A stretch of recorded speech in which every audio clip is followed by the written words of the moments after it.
The House will come to order. Prayer by the chaplain.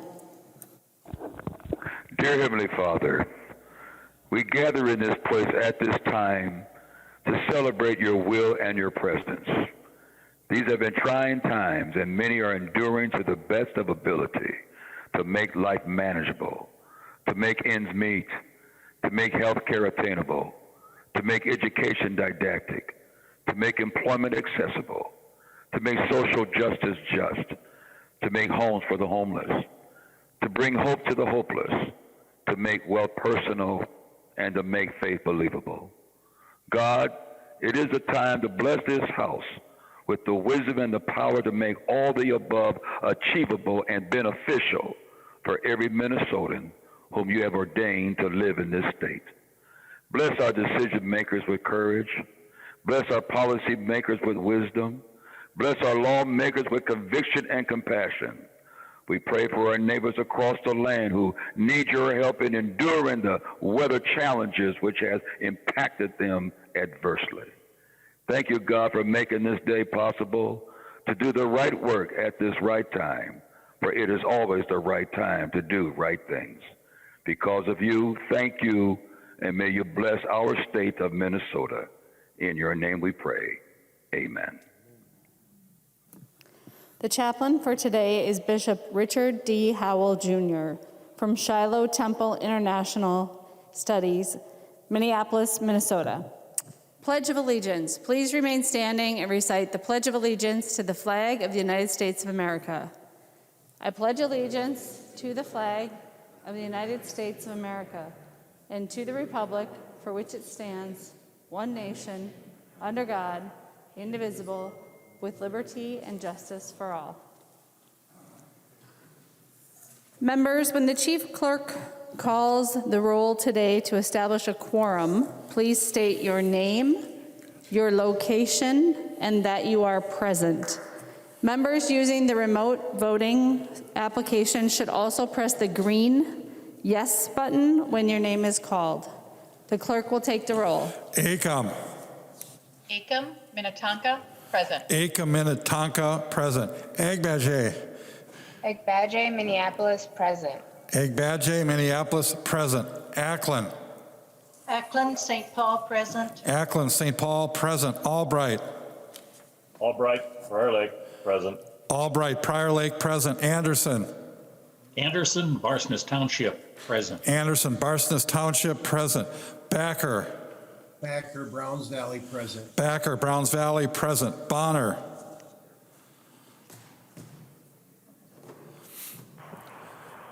Bonner.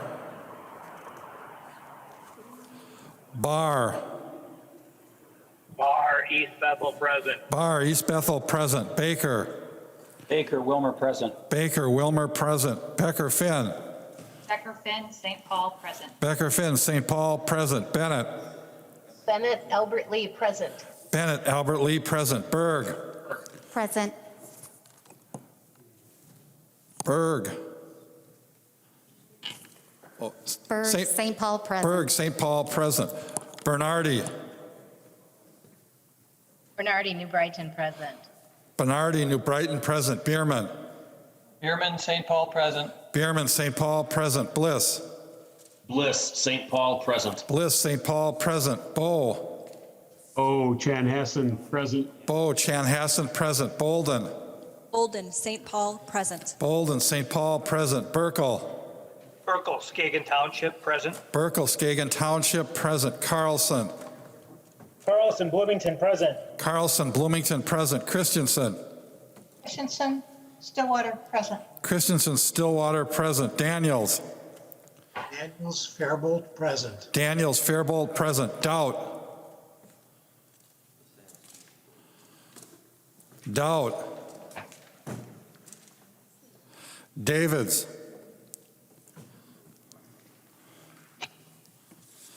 Davids.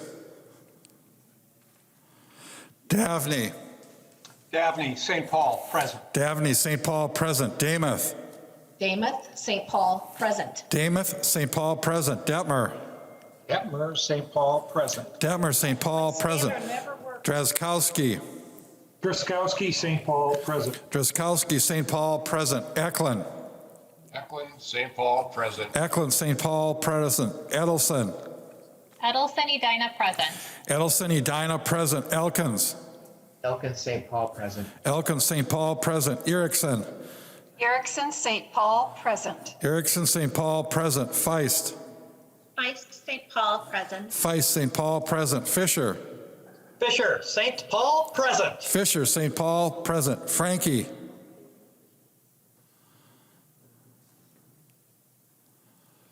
Frankie. Frankie, St. Paul Park, present. Frankie, St. Paul Park, present. Franzen. Franson, St. Paul, present. Franzen, St. Paul, present. Frazier. Frazier, New Hope, present. Frazier, New Hope, present. Frederick. Frederick, St. Paul, present. Frederick, St. Paul, present. Freiberg. Freiberg, Golden Valley, present. Freiberg, Golden Valley, present. Garofalo. Garofalo, Farmington, present. Garofalo, Farmington, present. Gomez. Gomez, St. Paul, present. Gomez, St. Paul, present. Green. Green, Foston, present. Green, Foston, present. Greenman. Greenman, St. Paul, present. Greenman, St. Paul, present. Grossel. Rossel, Clearbrook, present. Grossel, Clearbrook, present. Gruenhagen. Gruenhagen, Glencoe, present. Gruenhagen, Glencoe, present. Haley. Haley, Red Wing, present. Haley, Red Wing, present. Hamilton. Hamilton, Mountain Lake, present. Hamilton, Mountain Lake, present. Hanson R. Hanson R., St. Paul, present. Hanson R, St. Paul, present. Hanson J. Hanson J. St. Paul, present. Hanson J, St. Paul, present. Hassan. Hassan, Minneapolis, present. Hassan, Minneapolis, present. Houseman. Houseman, St. Paul, present. Houseman, St. Paul, present. Heinrich. Heinrich, St. Paul, present. Heinrich, St. Paul, present. Heinzman. Heinzman, Nisswa, present. Heinzman, Nisswa, present. Her, St. Paul, present. Hertos. Hertas, Greenfield, present. Hertos, Greenfield, present. Hollins. Collins, St. Paul, present. Hollins, St. Paul, present. Hornstein. Hornstein, Minneapolis, present. Hornstein, Minneapolis, present. Howard. Howard, St. Paul, present. Howard, St. Paul, present. Hewitt. Hewitt, Rosemount, present. Hewitt, Rosemount, present. Igo. Igo, St. Paul, present. Igo, St. Paul, present. Johnson. Johnson, St. Paul, present. Jordan. Jordan, Minneapolis, present. Jordan, Minneapolis, present. Jurgens. Jurgens, St. Paul, present. Jurgens, St. Paul, present. Keeler. Keeler, St. Paul, present. Keeler, St. Paul, present. Keel. Keel, St. Paul, present. Keel, St. Paul, present. Cleavorn. Cleveland, Plymouth, present. Cleavorn, Plymouth, present. Cagle. Cagle, Spring Lake Park, present. Cagle, Spring Lake Park, present. Katiza-Watun. Katiza-Watun, Eden Prairie, present. Katiza-Watun, Eden Prairie, present. Kosnick. Cosmic, St. Paul, present. Kosnick, St. Paul, present. Creshaw. Creshaw, Little Falls, present. Creshaw, Little Falls, present. Lee. Lee, St. Paul, present. Lee, St. Paul, present. Liebling. Liebling, Rochester, present. Liebling, Rochester, present. Lilly. Lily, St. Paul, present. Lilly, St. Paul, present. Lippert. Lippert, St. Paul, present. Lippert, St. Paul, present. Listlegard. Listlegard, Aurora, present. Listlegard, Aurora, present. Long. Long, St. Paul, present. Long, St. Paul, present. Lucero. Lucero, Wright County, present. Lucero, Wright County, present. Lewick. Lewick, St. Paul, present. Lewick, St. Paul, present. Mariani. Mariani, St. Paul, present. Mariani, St. Paul, present. Marquardt. Marquardt, St. Paul, present. Marquardt, St. Paul, present. Mason. Present. Oh, Mason, Egan, present. Mason, Egan, present. McDonald. McDonald, Wright County, present. McDonald, Wright County, present. Mecklen. Mecklen, Becker Township, present. Mecklen, Becker Township, present. Miller. Miller, St. Paul, present. Moeller. Moeller, Shoreview, present. Moeller, Shoreview, present. Moran. Moran, St. Paul, present. Moran, St. Paul, present. Morrison.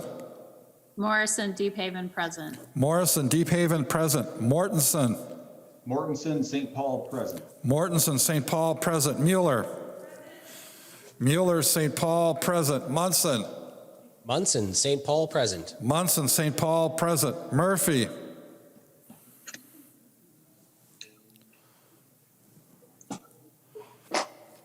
Murphy. Murphy, Hermantown, present. Murphy, Hermantown, present. Nash. Nash from Waconia, present. Nash, Waconia, present. Nelson M. Nelson M., St. Paul, present. Nelson M., St. Paul, present. Nelson N. Nelson N., St. Paul, present. Nelson N., St. Paul, present. New Brindley. New Brindley, St. Paul, present. Noor. Noor, Minneapolis, present. Noor, Minneapolis, present. Novotny. Novotny, St. Paul, present. O'Driscoll.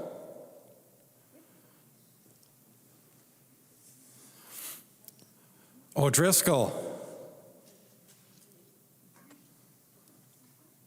Olson B. O'Driscoll, St. Sartell, present. O'Driscoll, Sartell, present. Olson B. Olson B., St. Paul, present. Olson B. St. Paul, present. Olson L. Olson L. St. Paul, present. O'Neill. O'Neill, St. Paul, present. O'Neill, St. Paul, present. Pulowski. Pulowski, Winona, present. Pulowski, Winona, present. Petersburg. Petersburg, Wasika, present. Petersburg, Wasika, present. Farr. R., St. Paul, present. Farr, St. Paul, present. Pearson. Pearson, Rochester Township, present. Pearson, Rochester Township, present. Pinto. Pinto, St. Paul, present. Pinto, St. Paul, present. Poston. Lakeshore, present. Poston, Lakeshore, present. Pryor. Pryor, Minnetonka, present. Pryor, Minnetonka, present. Quam. Quam, Byron, present. Quam, Byron, present. Raleigh. Raleigh, St. Paul, present. Raleigh, St. Paul, present. Rasmussen. Rasmussen, St. Paul, present. Ryer. Ryer, St. Paul, present. Ryer, St. Paul, present. Richardson.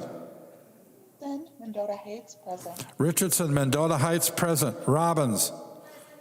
Robbins, St. Paul, present. Sandell. Sandell, Washington County, present. Sandell, Washington County, present. Sandsted. Sandsted, Hibbing, present. Sandsted, Hibbing, present. Schumacher.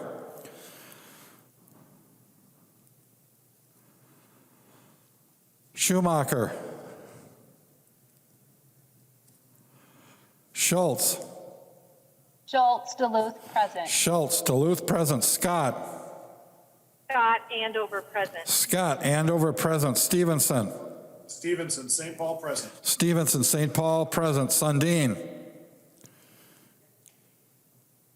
Sundin, St. Paul, present. Sundin, St. Paul, present. Swazinski. Yep. I'm good. Swazinski, Nordland Township, present. Swazinski, Northern Township, present. Tice. Tice, St. Paul, present. Tice, St. Paul, present. Thompson. Thompson, St. Paul, present. Thompson, St. Paul, present. Torkelson. Torgelson, Hanska, present. Torkelson, Hanska, present. Erdahl. Erdahl, St. Paul, present. Vang. Bang, Brooklyn Center, present. Vang, Brooklyn Center, present. Waslowick. Waslowick, St. Paul, present. Waslowick, St. Paul, present. West. West Blaine, present. West, Blaine, present. Winkler. Winkler, St. Paul, present. Walgamot. Walgamot, St. Paul, present. Zhang Jie. Sean J., Minneapolis, present. Zhang Jie, Minneapolis, present. Zhang T. Zhang T. Maplewood, present. Zhang T. Maplewood, present. Joachim. Joachim Hopkins, present. Joachim Hopkins, present. Speaker Hartman. Speaker Hartman, St. Paul, present. Bonner.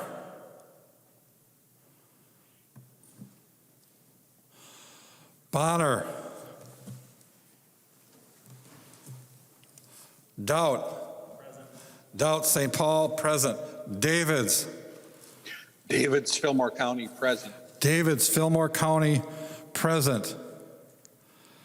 Schumacher. Schumacher, Laverne, present. Schumacher, Laverne, present.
You guys have any problem with Susie? You have any problem with Susie?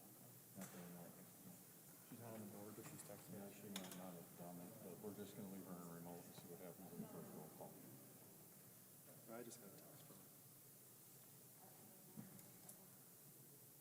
I believe when she was called, she spoke, so, you know, she's really.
A quorum is present.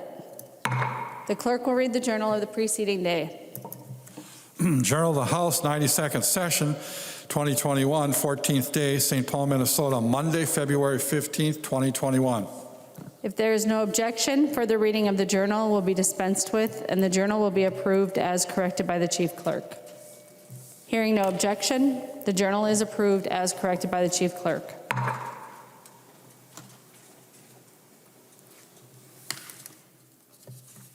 Reports of standing committees and divisions. A copy of this order of business is online. If there is no objection, the reports will be adopted. Hearing no objection, the reports are adopted. Second reading of House files. Second reading, House File number 152. Second reading. Second reading, House File number 289. Second reading. Second reading, House File number 331. Second reading. Second reading, House File 375. Second reading. Second reading, House File 396. Second reading. Second reading, House File 403. Second reading. Second reading, House File 484. Second reading. Second reading, House File 593. Second reading. And second reading, House File 729. Second reading. Introduction of House files. The following House files have been offered for introduction today. The chief clerk will report the House files and give them their first reading. Introduction of first reading of House Files 1163 through 1348. First reading, House Files 1163 through 1348. Motions and resolutions. There are copies of the non-controversial motions at the House desk and online. If there is no objection, we will take action on these motions first. Hearing no objection, the motions prevail.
Representative Winkler.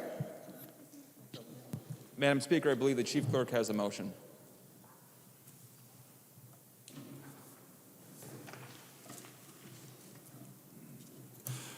Winkler moves that House File number 445 be taken from the table. Representative Winkler. Madam Speaker, I move that House File 445 be taken from the table. It's the bill that we tabled Monday. It's the SAFE Act, and I ask for a yes vote. Any discussion on the motion to take the bill from the table? Hearing none, all those in favor, please say aye. Aye. Those opposed, please say no.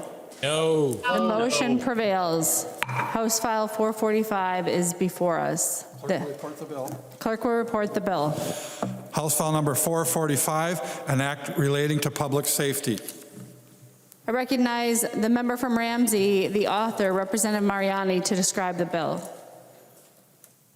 Madam Speaker and members, I rise today to encourage the passage of House File 445. Today I will be authoring an amendment in a few seconds here.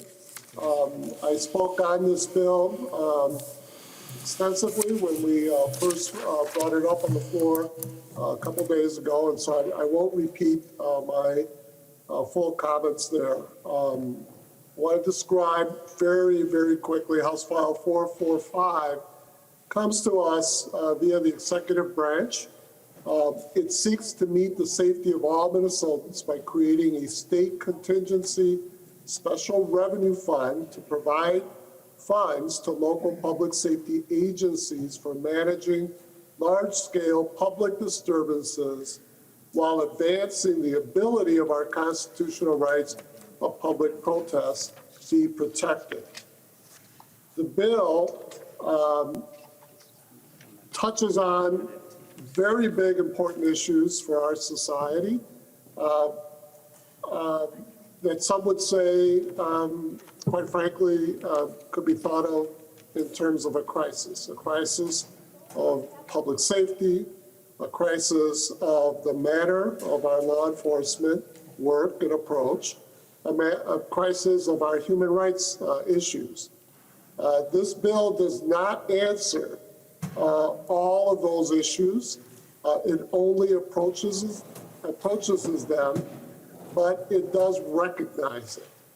And it does so through two responses in the bill that are inseparable from the challenges before us.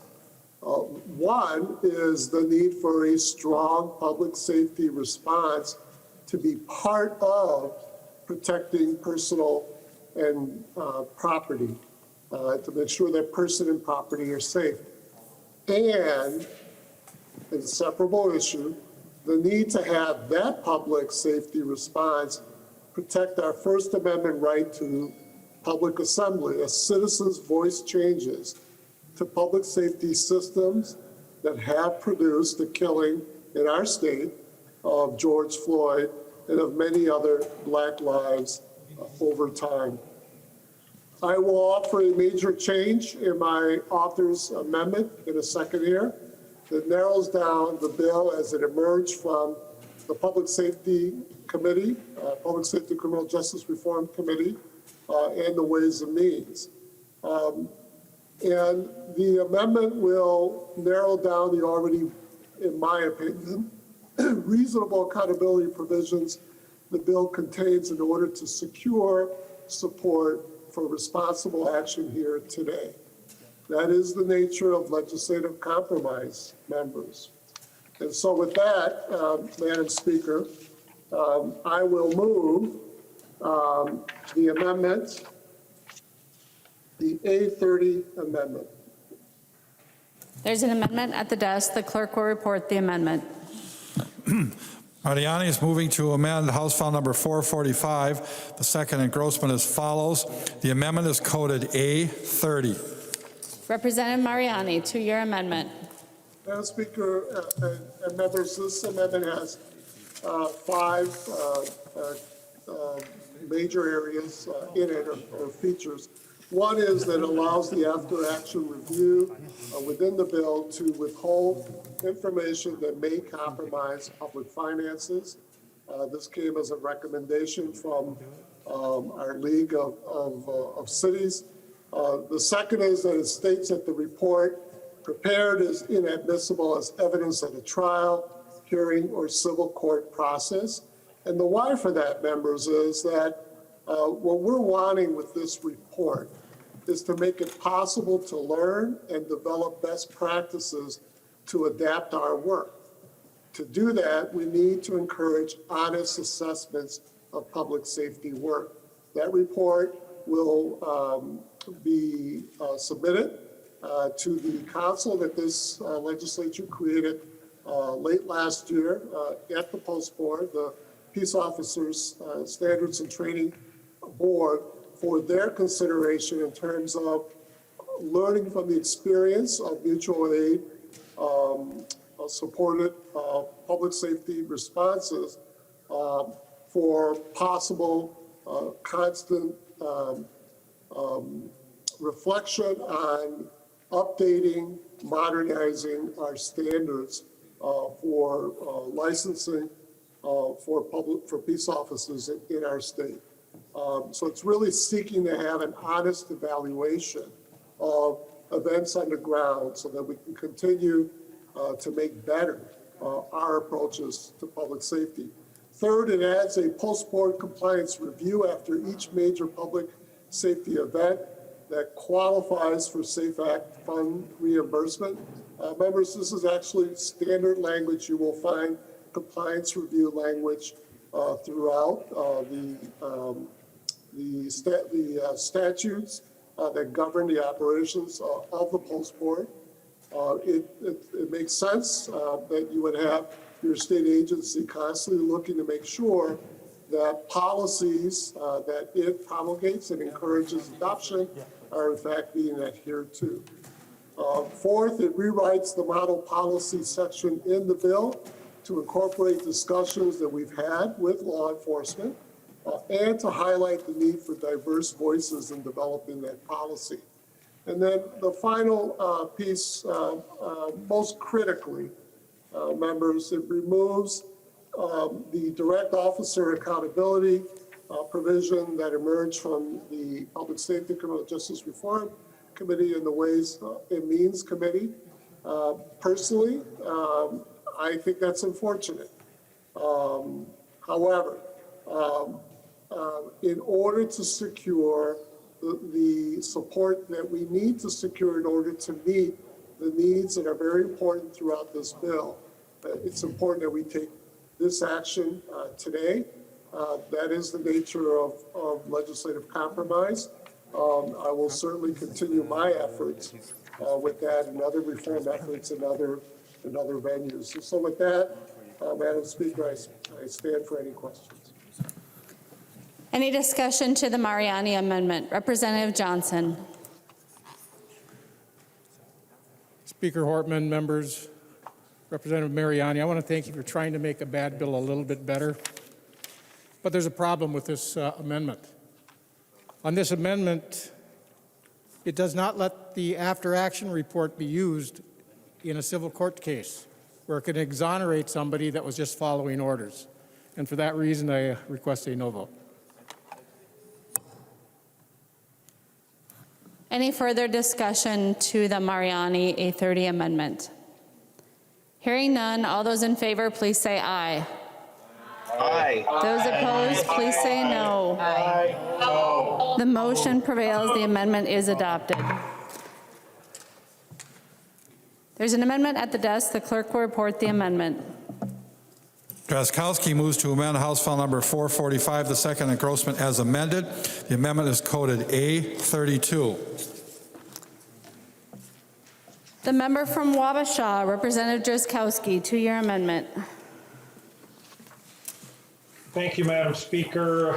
I'm digging for the amendment here.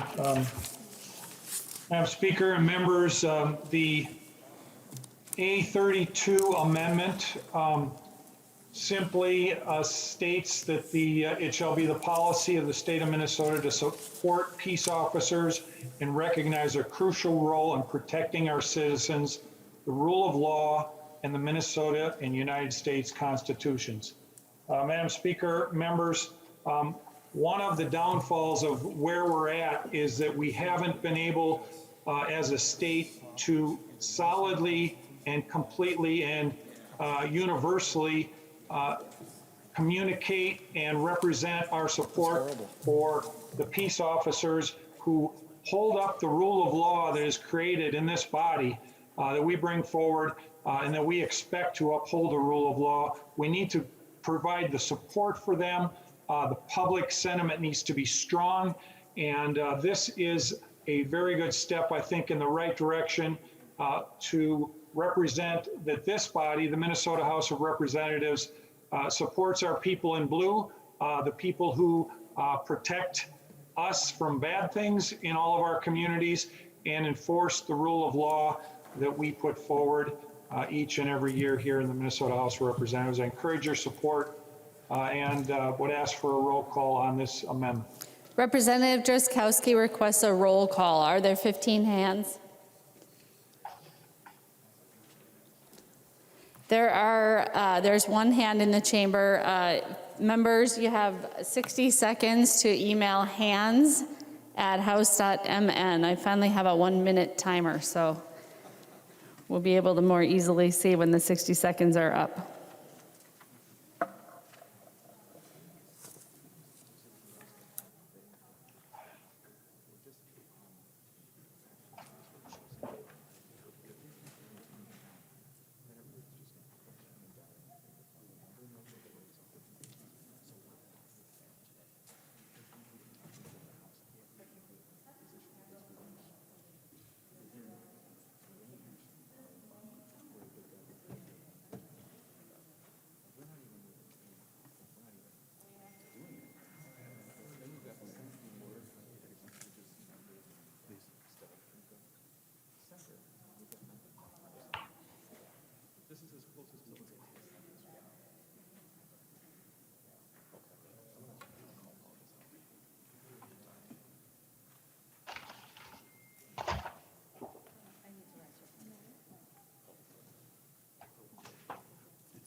There are not 15 hands. There will not be a roll call. There's an amendment to the amendment.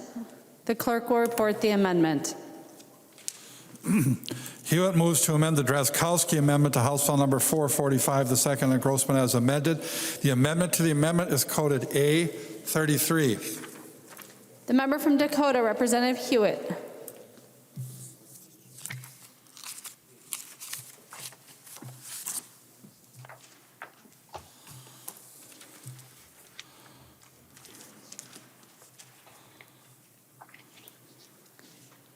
The member from Dakota, Representative Hewitt, to your amendment to the amendment, the A33.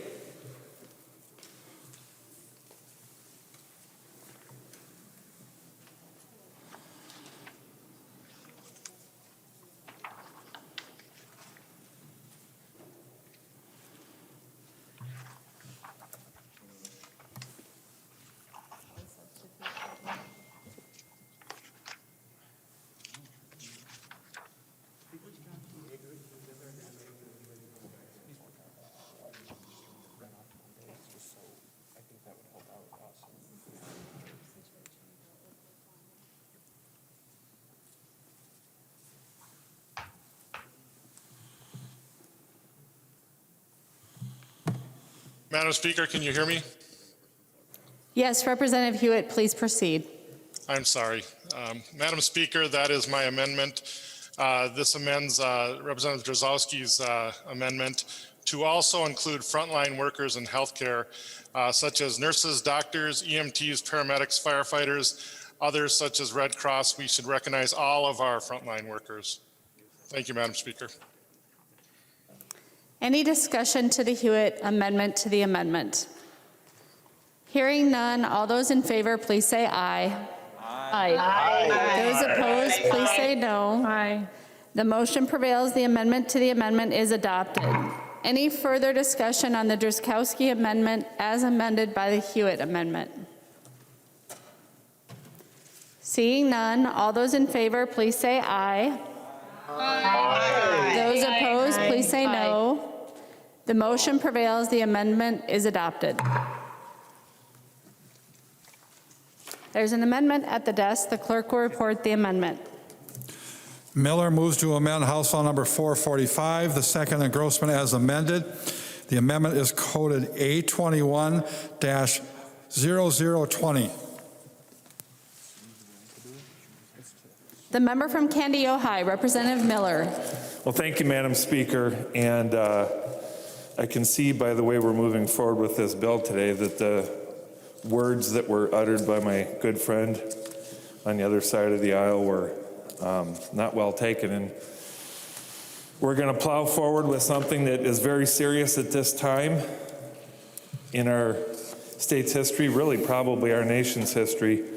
And for reasons unbeknownst to me, because obviously it's not important to communicate to everyone, we're just going to ram this through and do what we need to do. So I'm going to move forward with my amendment the best I can. I wasn't even notified that we would be doing this, much less that my amendments would still be alive, but they are, so I'm thankful for that. So here we go.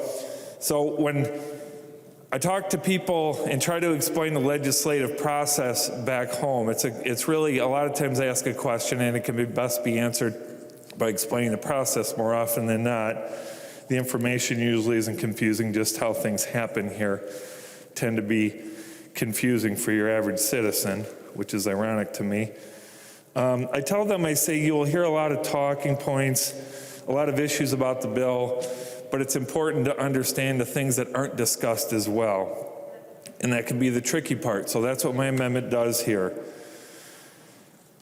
A lot of the talk will be today about, are we going to fund? How are we going to fund? Who are we going to fund? What's going to come along with this funding? But there's a very important part of this bill that's before us today, in that it's an ongoing program. We created a new office or a department or whatever you want to call it. We create a new entity which is ongoing that'll be constantly filled, and it'll be used to fund whenever the governor sees fit to bring law enforcement from different jurisdictions, call them up, and bring them to the source of whatever they feel that it is they need to go. So any agreements between two jurisdictions, the way we normally did it, it probably won't be done like that anymore. It's all going to go through the governor's office. And the best way that I can explain this to the people in my district is this is really essentially a militarization of law enforcement from across the across the state of Minnesota, and I guess in some cases other states, to be sent to different places by the governor. I explain that if you want to understand this, this is sort of like the federal government calling up the National Guard of the state into service for our nation's needs, only this is a little bit different. This is law enforcement, this isn't military, and this is states' issues, this is not federal issues. This is very concerning to me. And while I did talk to all of my sheriffs and most, if not all, of my police chiefs in my district about this bill, and they had some things that they did like, that they didn't like. One thing that they do not like is if they are put in a position to where they are essentially compelled to do something and they're not listening to their county commissioners or their city councils or the people that they represent, but it'll be by the governor instead. Now, make it very clear that they also, or I want to be clear that they also said that if there's a need in Minneapolis this year, they want to support that. And they will certainly come, and they're hopeful that there is funding for that. Last year they came, I know a couple came and they weren't funded, but they would certainly do that, and they really need the funding. And I think we all can appreciate that and understand that. So after much thinking, what this bill essentially does is I won't go page by page. There are some things that are taken out of what the main bill is that I don't think are appropriate, like Section 2. There are some changes to the reporting. I won't get into those details. I really want this amendment to be presented as a whole. And what this does is this recognizes that we do have a need. We've had poor leadership in the Twin Cities for many years, but especially on this specific issue over the last year. We've lost police officers because of it. And I think the one thing that is also not being spoken of is that our Twin Cities are highly exposed right now to grave danger. And I think we all recognize that we have to do something about that. So what this bill does, this amendment does, is it by and large, there's some differences. I don't agree with the author on everything, but it by and large moves forward and says, yes, we do recognize the need for this coming up in just a couple weeks. We do recognize the potential dangers to our business owners, to our citizens, to the law enforcement of Minneapolis, St. Paul, and the surrounding area. And we're going to support you in that. But we're going to take care of it this year, and then it's going to be over. This is a one-time thing. I think this amendment is more than reasonable. If we decide this works well and we have future use for something like this, as a body, we can discuss that. But the reason why we're rushing through this today, unless there's some unknown political reason, which would not surprise me, but the reason for the state of Minnesota that we are doing this is we do have an impending issue coming up in the next couple weeks. This amendment can take care of that, members, and because of that, I ask for your support. Discussion to the Miller Amendment. The member from Wabasha, Representative Drazkowski.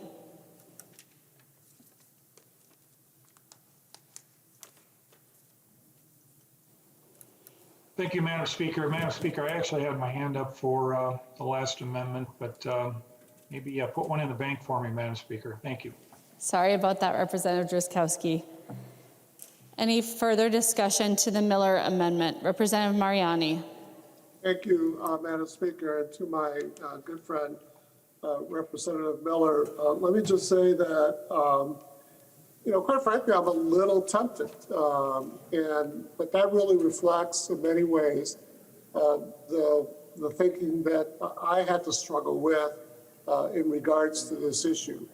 I do agree with Representative Miller that there's a high likelihood that our Twin Cities metro area may be exposed to potentially large-scale dangers in the coming months. And so that has greatly motivated me. I want to acknowledge Representative Miller's recognition of that, as well as the recognition that we should be supporting one another. There have been floating arguments around this legislature about how whatever happens in your physical backyard doesn't pertain to me, and I have no responsibility, to be a part of helping you with that. I can't think of a more anti-Minnesotan message than that. And so Representative Miller and I think, have a shared value in that. I am not certain that the attention and the focus will be exclusively in this geographic area. I'm not even certain that it'll be exclusive to these trials. I'm certainly open, assuming the bill continues, to have that conversation and explore it and see what might be limitations then that match, our growing awareness. But at this point, I would hesitate to adopt that conclusion. I also do want to note that the amendment does remove the Section 2 of the bill that speaks to those First Amendment issues, as well as the learning opportunities with the after-action review and a couple of other good governance and reform attempts. And so at this point, I would urge members to not adopt the 020 Miller Amendment. Any further discussion to the Miller Amendment? Seeing none, all those in favor, please say aye. Aye. Those opposed, please say no. No. The motion does not prevail. The amendment is not adopted.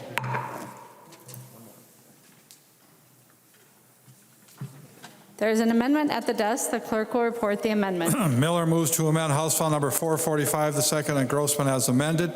The amendment is coded A25.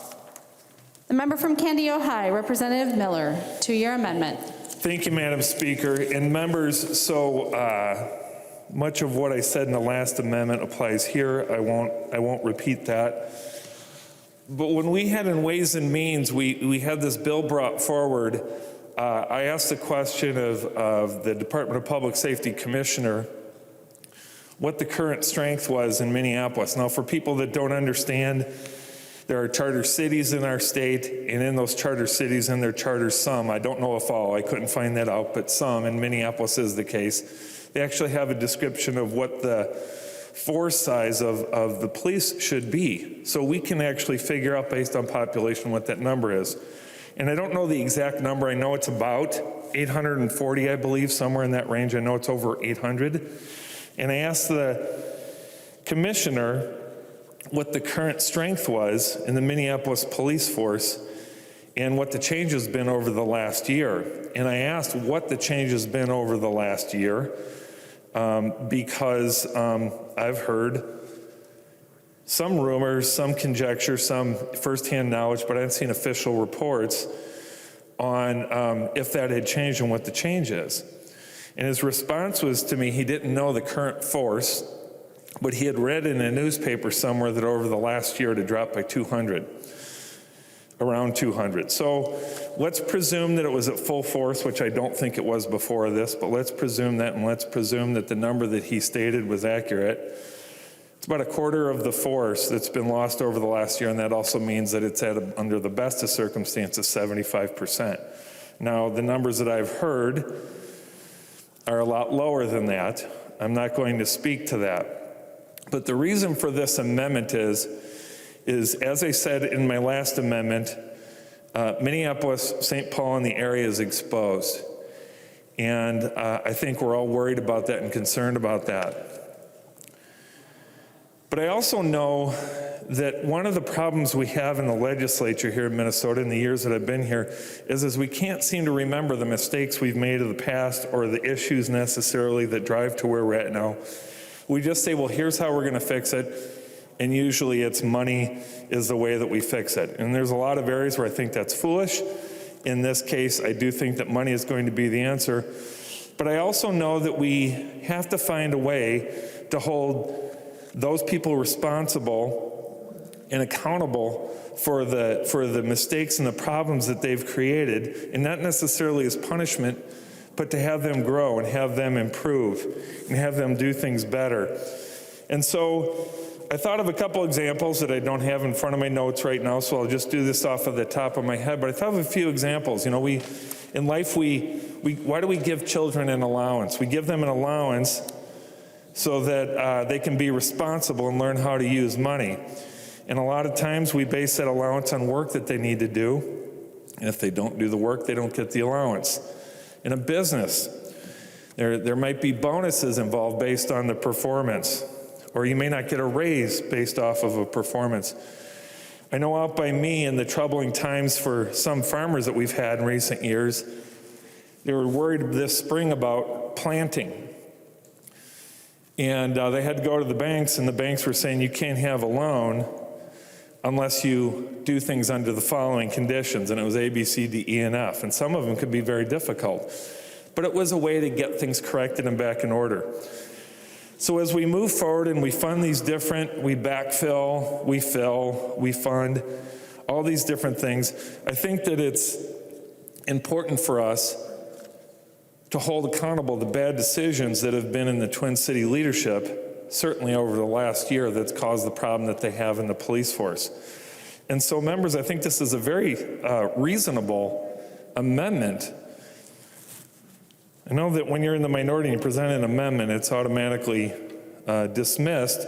But if you think about it, members, this is a reasonable thing to say, if we are going to be sending in people from my district that are in law enforcement and putting their lives at risk, having them move away from their families for a period of time, serving the people of the Twin Cities, it would only stand to reason that the people of the Twin Cities hold their end of the bargain. And the best way we can do this is to say that the police force needs to be at 90% before they get the funding that's required of them. Now, the good news is I've heard reports that Minneapolis is moving forward to increase their police force, put cadets in training, increase funding, so that's very encouraging. I think we need to continue with them in that encouragement. This is not unreasonable to expect a major city like Minneapolis to be able to be at 90% workforce. The Minneapolis Police Department at 90% workforce, and so that's why I'm including this amendment. And members, I ask for your support. Discussion to the Miller Amendment. Representative Mariani. Madam Speaker, members, I would urge not adoption of the Miller Amendment. Let me just very quickly say that there's a lot of reasons why a police department would either contract or get smaller or grow. Some of that is demographic issues. We do know that after incredible trauma, including trauma to our peace officers last year, that there are lots of anecdotal stories of peace officers then choosing to exit, particularly those who were older and nearing retirement age anyway.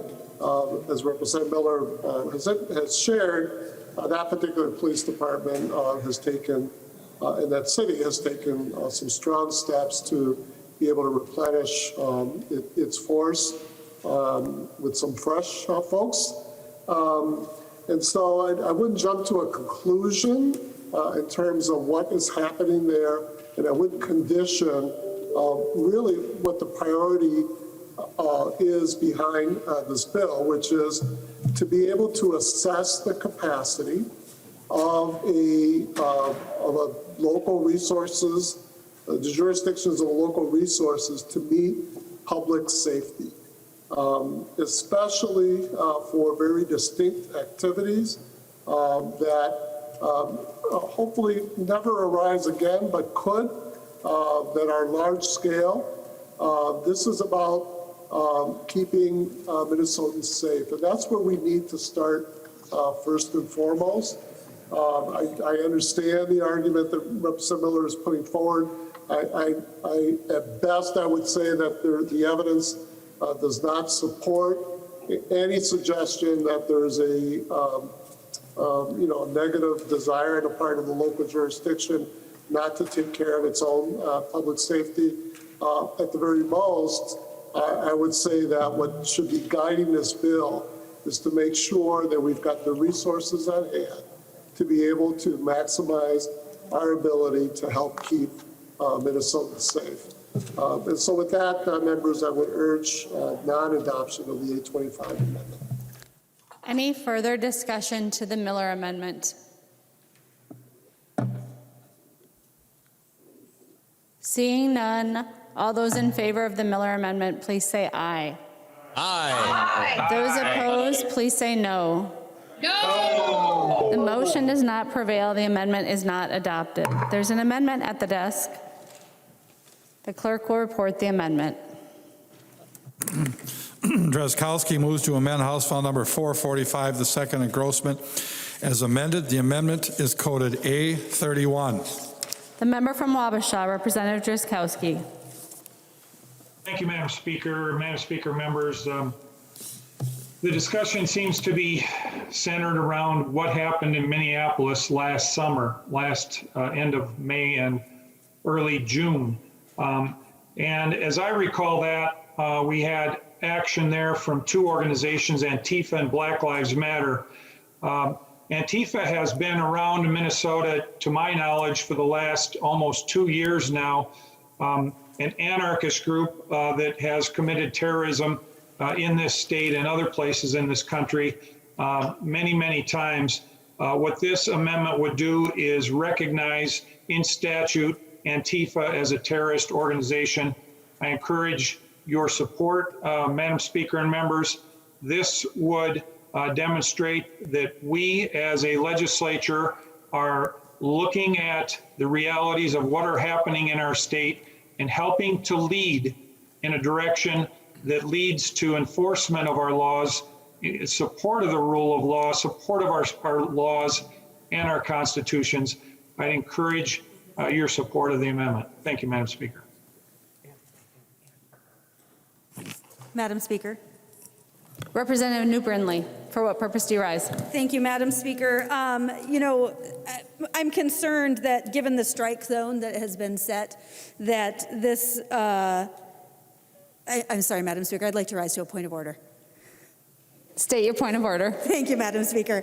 I'm concerned that the strike zone that has been set would preclude this amendment based on germaneness. Representative New Brindley rises to a point of order under germaneness. Rule 3.21, motions and propositions must be germane. I have considered the point of order and find the point of order well taken. Madam Speaker. Representative Drazkowski. Madam Speaker, I move to appeal the decision of the Speaker. Representative Drazkowski moves to appeal the decision of the Speaker. Representative Drazkowski. Madam Speaker, this bill is all about public safety.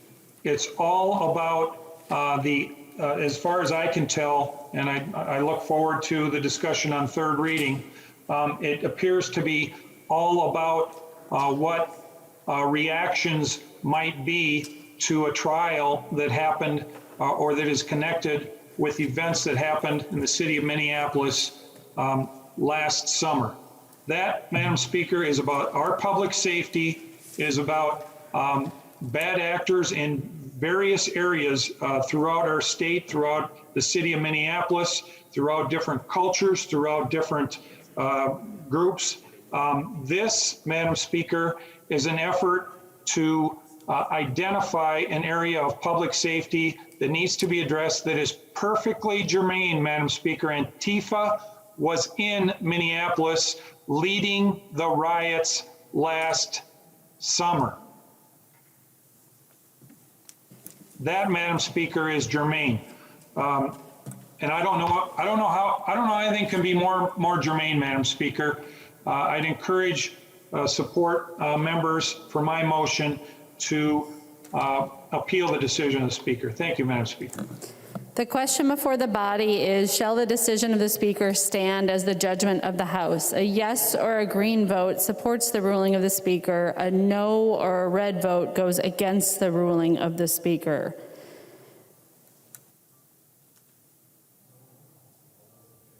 All those in favor of upholding the ruling of the Speaker, say aye. Aye.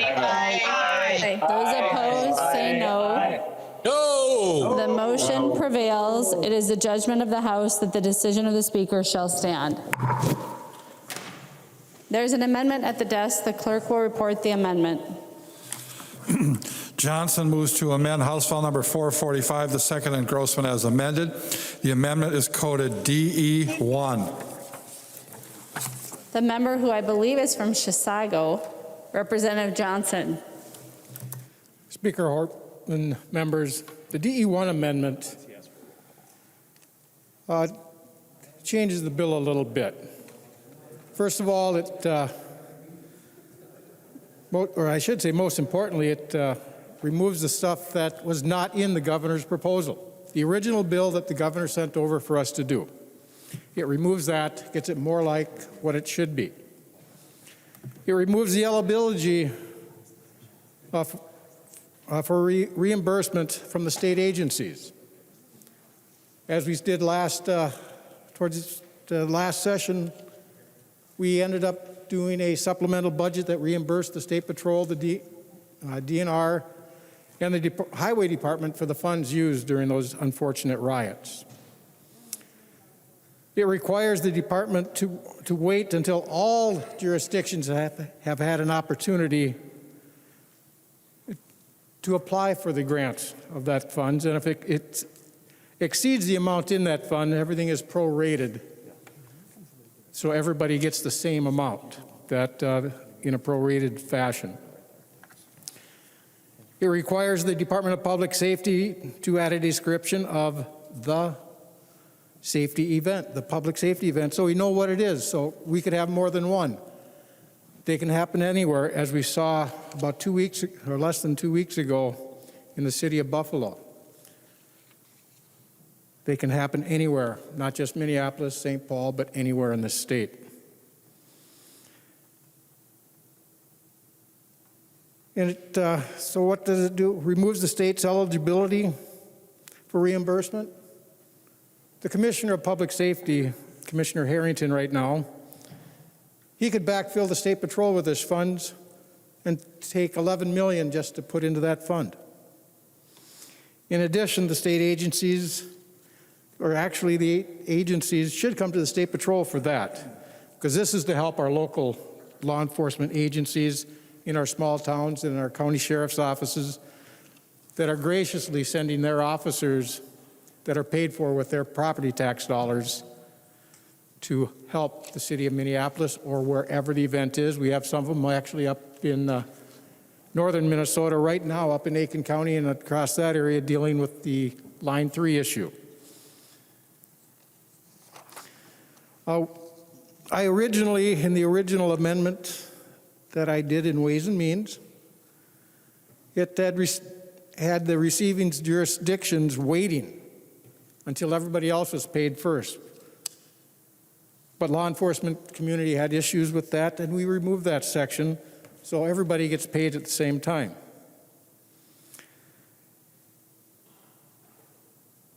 And finally, we added reporting to the legislature, so we know where the funds go. So we have an opportunity to look at it and understand what's going on. Right now, in order for us to find out what's going on, we have to go to a website the way this bill is written. We're spending the state's and the citizens of Minnesota's money on this. I think they should tell us where it goes.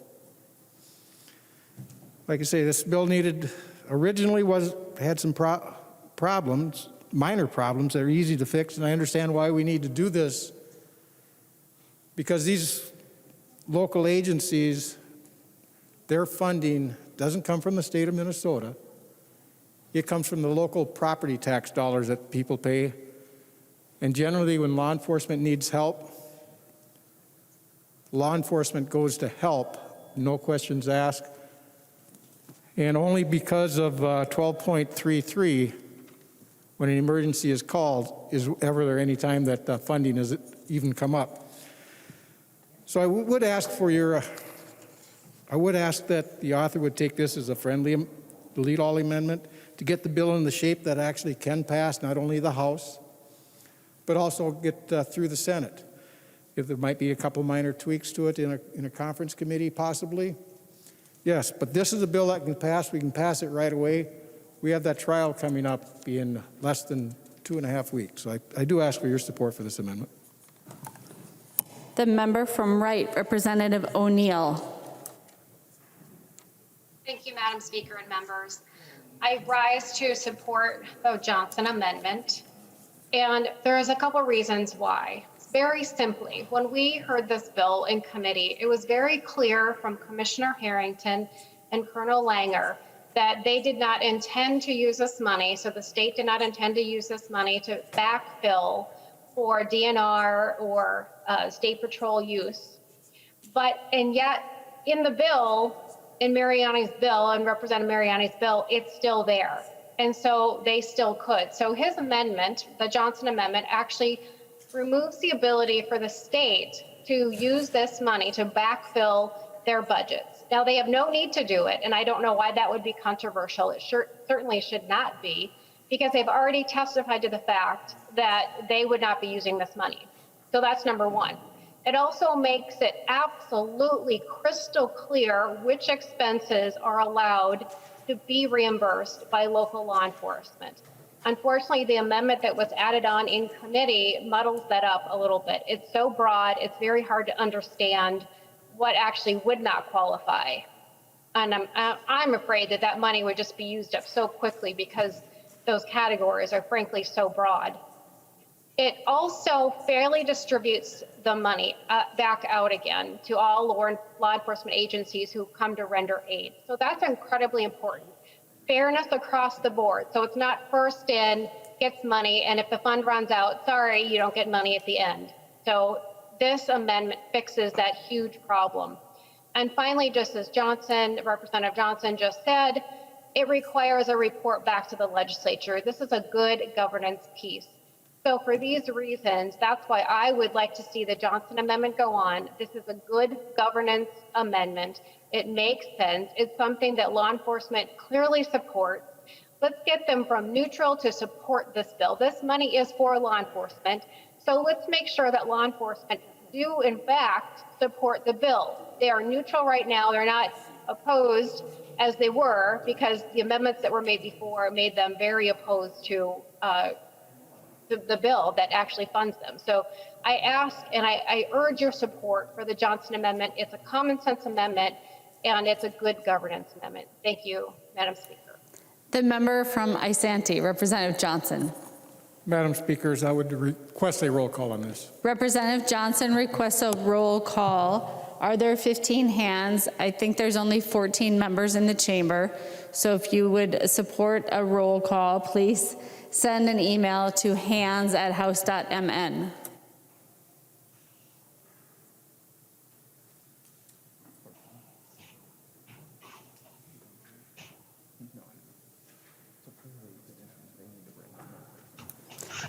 There are enough hands for a roll call. Further discussion to the Johnson Amendment. Representative Mariani. Thank you, Madam Speaker, members. I would urge you not to adopt the Johnson Amendment. And I do have to say that I've been here for a long time. I don't think I've ever heard a delete all amendment identified as a friendly delete all amendment. I did get a little bit of, I heard something new. Members, seriously, the Johnson Amendment has, I think, a couple of pieces in it that ought to be, seriously considered. They're minor pieces, but they're not bad pieces. However, most of it is not good. First and foremost, what the amendment does is it removes all of the additions that our Public Safety Committee, right through Ways and Means, added to this bill in order to make it a complete bill, in order to make it a bill that recognizes both those First Amendment rights issues as well as ways in which we can take what is before us, what gets done, what gets implemented as a result of these mutual aid agreements under this particular reimbursement program, and learn from them in terms of enhancing our public safety. So there's no after-action review requirement here. There's also the Pinto language, Representative Pinto, that offered for the state to be able to have the ability to create opportunities with locals to protect state facilities. So think about your state universities and community colleges, et cetera. The model policy language here is gone with this amendment.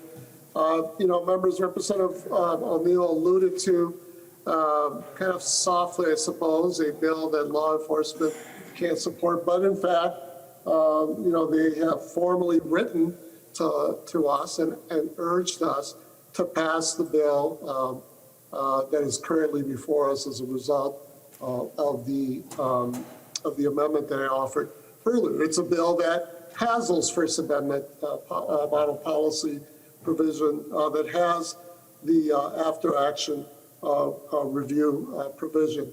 I also very quickly, because we're on the record here, it's really important that we're cognizant of that at all times.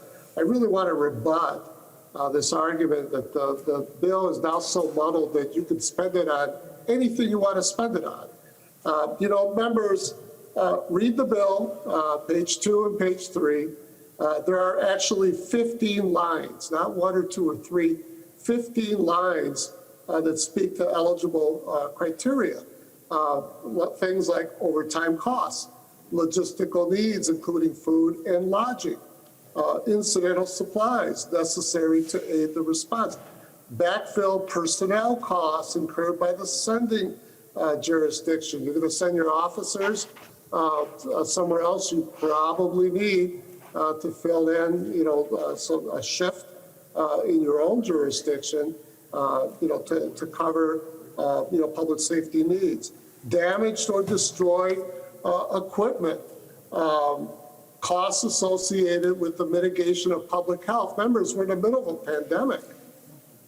Indemnifying a sending jurisdiction, and then, of course, the cost for producing an after-action review. It's actually quite explicit, members. So please don't be misled by a characterization of a bill that wasn't crafted carefully to be very specific about this very specific events before us. But members, again, the Johnson Amendment guts the bill before us and brings it back to an incomplete bill. And it's not my desire, it shouldn't be yours, to forward an incomplete bill at any stage of the game. And so, members, I would urge you not to adopt the Johnson Amendment. Discussion to the Johnson Amendment. Representative Johnson. Speaker Hortman, members, we've heard a lot of talk on this bill. And one thing that keeps coming up quite a bit is mutual aid agreements. When these public safety events that are unplanned come up, there is no mutual aid agreement for, because anybody will come at any time. I've been to a number of them that are planned, and there's agreements in place. That's what I was saying before. And when they're not planned, there is usually no agreements in place. Law enforcement officers go to help their brothers and sisters in this world, to help them to make sure they're safe, the public's safe, and that no damage is done. They don't care where it is, where it occurs. They go to help everybody. They don't need a mutual aid agreement because these are unplanned. There is no agreements. If mutual aid agreements are designed for things like different fairs or events in communities that are planned that the local community does not have enough manpower, where they will get mutual aid from other agencies to help for those community events, not for riots. It's totally different. So mutual aid agreements usually don't come into play on this type of events. I do ask that you do support this amendment. I believe it's a good amendment. We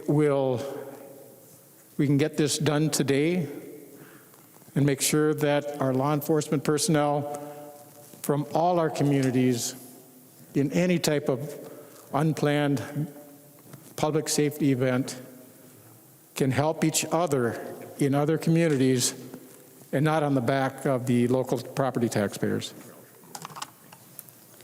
The member from Isanti, Representative Dowd. Thank you, Madam Speaker and members. This is a really important issue, and I think one of the most screwed up processes I have seen in my 10 years here in the legislature. I'll just be honest with you about that. The governor proposed a couple of weeks ago, well, probably a little more than that now, maybe 3 weeks ago, because I think he sees on the horizon that there is a trial starting and there's a potential for some kind of uprising similar or maybe even more severe than what we had last May. And, I think there's a situation where we have law enforcement agencies that are reluctant to enter into mutual aid agreements with the city of Minneapolis for whatever reason. I think one of those considerations could be money. I think there probably are other reasons. Law enforcement asked for this bill. Law enforcement wants this funding. And then what we've seen is kind of positioning, right? The Senate has passed their version of the bill. The House is going to pass their version of the bill or try to. But unfortunately, nobody's talking to each other. And that's what I mean by screwed up. We in committee offered this amendment. I want to thank Representative Johnson, and I want to thank Representative Garofalo, Representatives O'Neill and Novotny, and I'm probably going to miss some. I probably shouldn't mention names. But our team worked on this, and there's a role that you can play when you're in the minority. Sometimes you're just the loyal opposition and you pull the pins out of the hand grenades and you roll them across the floor to the majority and you just blow things up and you're against everything. Or you can step up and be leaders. And so on this particular issue, our caucus made a decision, and I think you're going to see that repeated a lot this session. We stepped up and showed leadership. We offered this amendment in the Ways and Means Committee. And this amendment is not way over here to the right, not way over here to the left. This is almost the governor's bill with just a couple of minor changes. We said, what do we think is the most reasonable thing? What do we think should pass? What do we think should be in law? I think there's a lot of people that would say, we shouldn't help Minneapolis. Minneapolis cut their police department and we shouldn't help them. If they're not going to help themselves, why are we stepping in and supplying funding? I think there's an argument to be made there, right? I think there's an argument to make that the city of Minneapolis isn't making the best decisions for its own public safety. I don't care about that. I do care about it, but in this situation, if there are riots in the city of Minneapolis,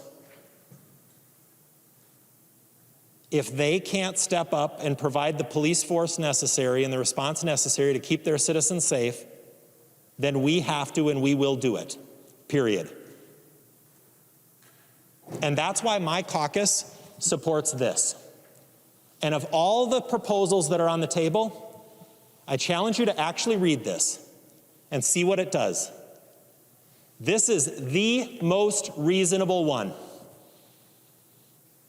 This is the one that doesn't add anything else in, that doesn't say, hey, this is some needed funding. This is an opportunity for us to glue some unrelated provision onto the bill. Nope. This just does what we should do in this situation. Do we always like it? No. Do we always sometimes think, boy, I wish Minneapolis would have handled this different, or boy, do I wish the governor would have sent in the National Guard a little sooner? Sure. But in this situation, we need to make sure that we do the right thing. And this language is the right thing.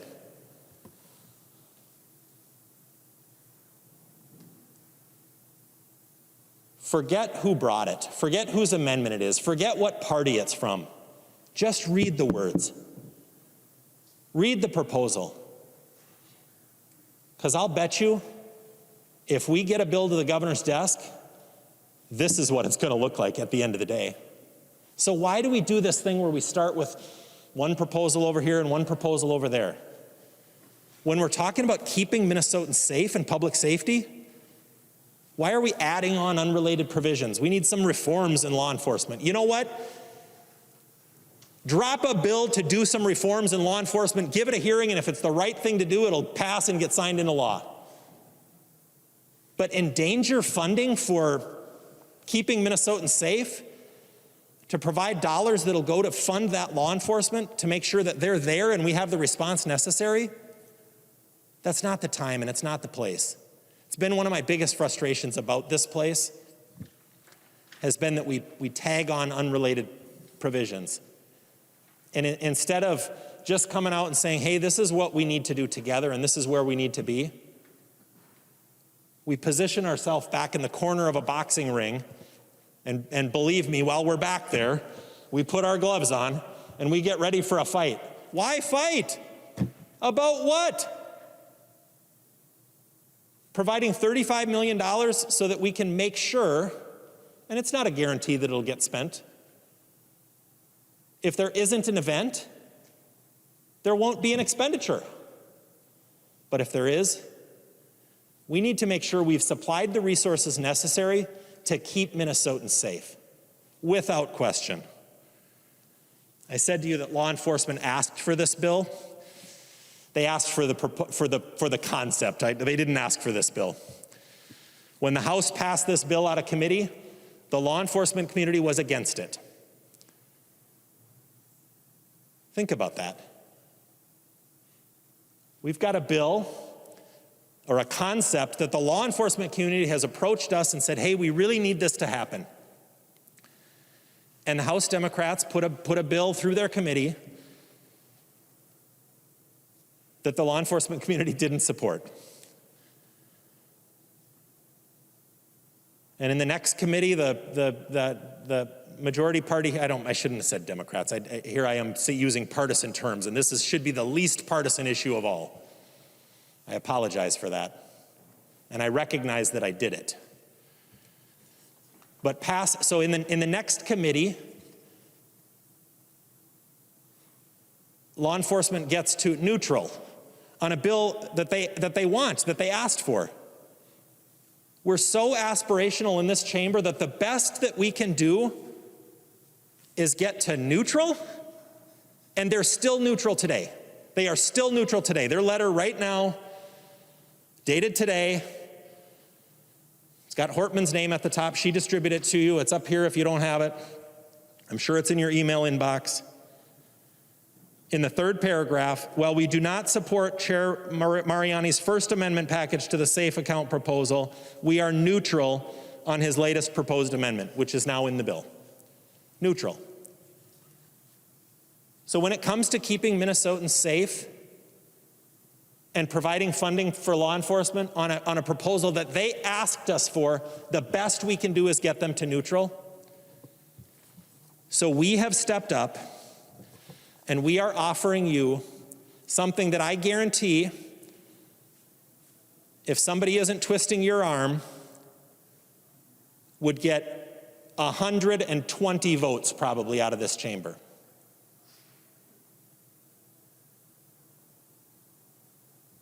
This is please don't tell anybody back home. This is almost the governor's proposal. I'm joking a little bit about that. But you know what? Law enforcement asked the governor for this. It's the right thing to do. Whether you agree with the politics or not of what has happened in Minneapolis, or whether you think the governor responded in the right way or the wrong way, erase it. Forget about it. Because in 2 weeks, there's going to be a trial starting, and we could have an event equal to or greater than what happened last May. And I personally don't want to see that happen again. And I know that, unfortunately, sometimes you got to do something that you don't always want to do, and you wish you didn't have to do. but we have to. There's no question. And that's what leadership is. It's not always easy. I also am keenly aware that there are concerns about trust with law enforcement, and that some of these communities have been really had a terse relationship with law enforcement. I'm sensitive to that. But we're not going to make people in this state feel more safe with less law enforcement. We have to deal with those issues separately of this. And I'll certainly help you work on those issues, because I want to make sure that every Minnesotan feels that law enforcement is there to protect them and to serve them. Because I do feel that way. But I'm very conscious of the fact that not everybody does feel that way. This bill is not the place to accomplish that. We did some of it last year. I think there are ideas about doing more. Fine, we can have those conversations. This is not the place. This literally is a bare bones, full funding, get the money out the door, get it in the hands of our local law enforcement when they respond to a needed incident, so that they can help keep Minnesotans safe.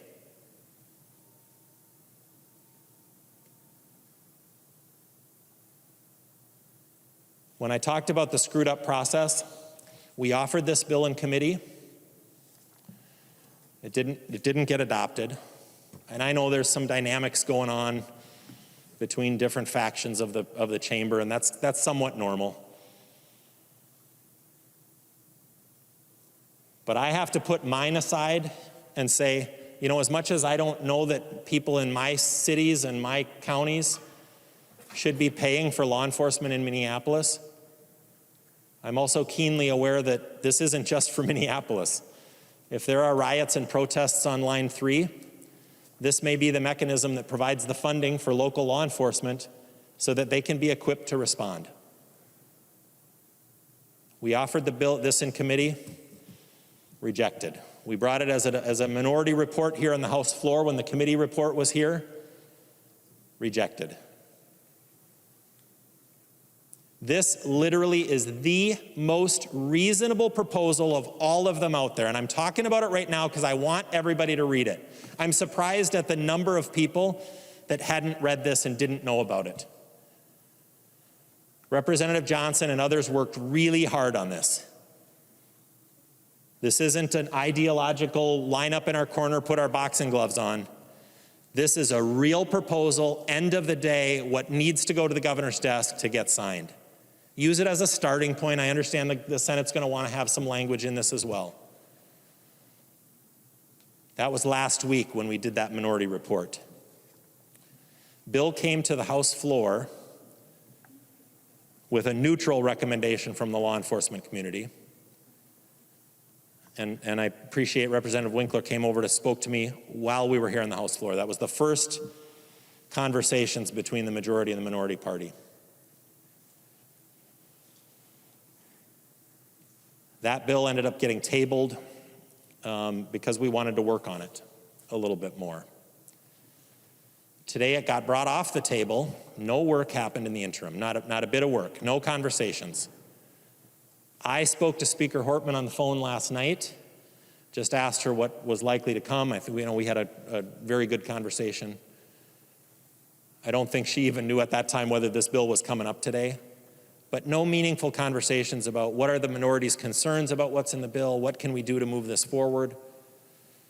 2 o'clock today, I got another call from the speaker, and I appreciate, and I know that the speaker's been doing a lot of other things. I'm not saying these things to diminish that there wasn't an effort. But what I am saying is we can do better. And this is really an important issue, and I'll be very honest with you. I feel like, this is a little naive statement for me to make, because I don't know exactly what you've been doing and what wrestling you've been doing within your own caucuses. But I feel with the effort that I've put in on this and the phone calls that I've been making, that I've actually been trying to pass this as much or more than anybody else. And why would I care? I'm in the minority. This isn't my community, it's Minneapolis. Do you know why? Because it's the right thing to do. It's incredibly difficult for a Speaker of the House to bring a bill up and to allow a Republican amendment to go on to that bill and let it pass out of the House. It's divisive within your own caucus. It almost never happens. It's for whatever reason, it's seen as a sign of weakness around here. It shouldn't be.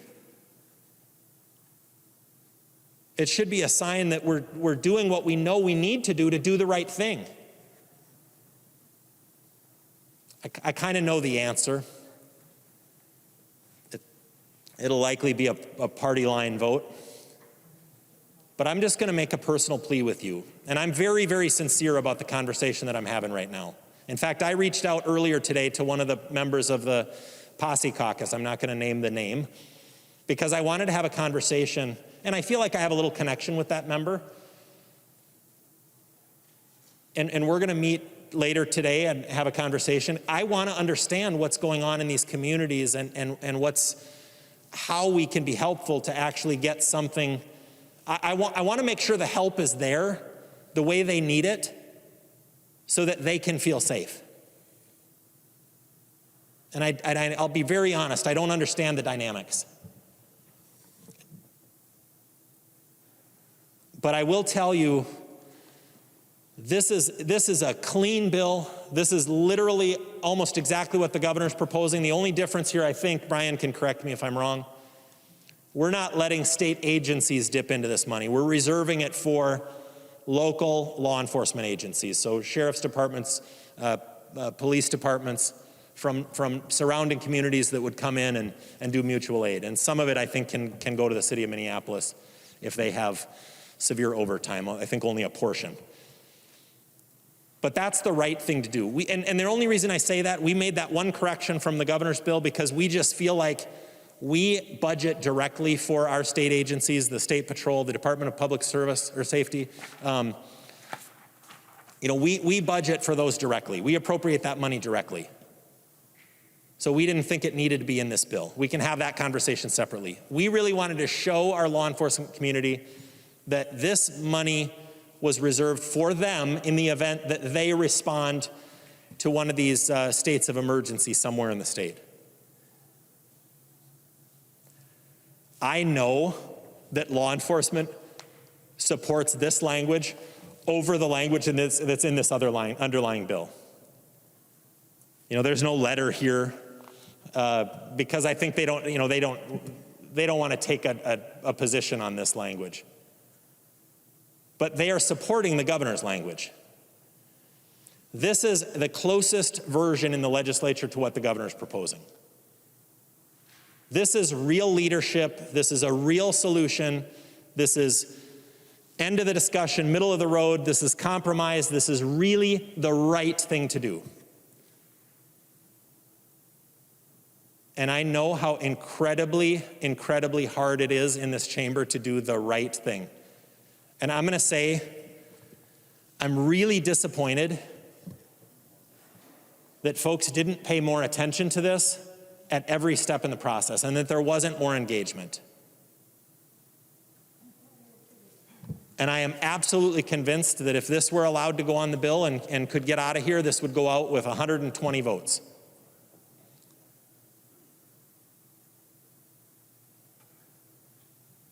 So I want to thank Representative Johnson. I want to thank Representative Winkler. I want to thank the Speaker. I want to thank everybody who's trying to make this happen. But my gosh, we can do better. I don't think the votes actually exist to get this bill off the floor today. And it will be an incredible setback for the funding for law enforcement if that doesn't happen.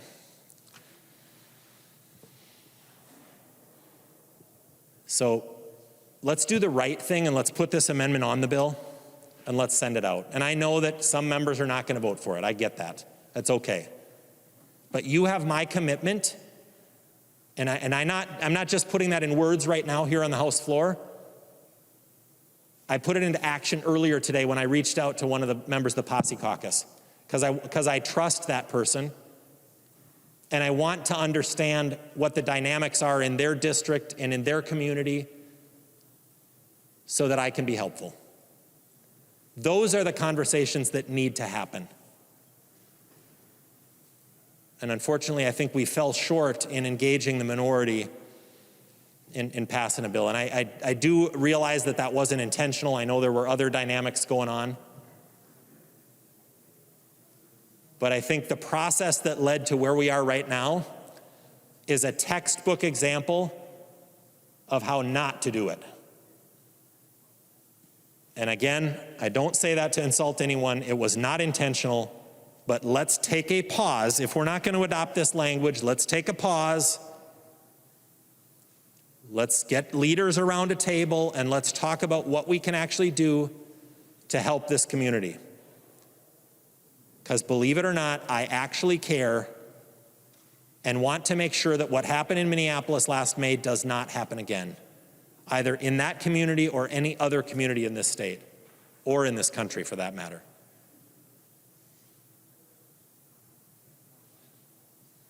And while we work together to ease the tensions that caused that, and we'll do that separately from this bill, and we need to continue to do that,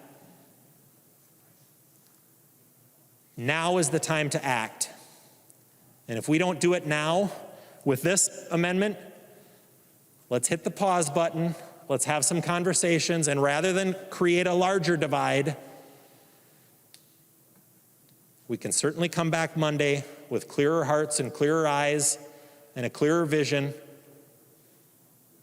and pass something off this floor. So members, I'm going to plead with you, forget about our parties, forget about where it came from, read the language. I hope I gave you enough time here talking so you could read it. This is a real proposal. There's no gotcha language. There's no added anything. There's nothing ideological in this. And I think a lot of people have stepped up to show some courage to say, even though this isn't my community and it isn't going to directly benefit my constituents, I'm willing to stick my neck out because this is the right thing to do for Minneapolis. So I'm going to ask each and every one of you today on the floor, please, let's adopt this amendment and let's do the right thing. Thank you. The member from Hennepin, Representative Winkler. Thank you, Madam Speaker. Members, we are on adoption of a DE amendment that would completely change the nature of this bill. It isn't an amendment that is as unreasonable as what we saw coming from the Minnesota Senate this week on this issue, and it is a good faith effort to try to be constructive. But I want to be very clear about what's in front of us today. We have a very difficult bill. A bill that is difficult because on the one hand, it funds law enforcement and is supported by law enforcement. On the other hand, it provides law enforcement support to communities who have a troubled history with law enforcement. And we are in a very dangerous time with our ability to move forward together with any kind of public safety related to the Chauvin trials.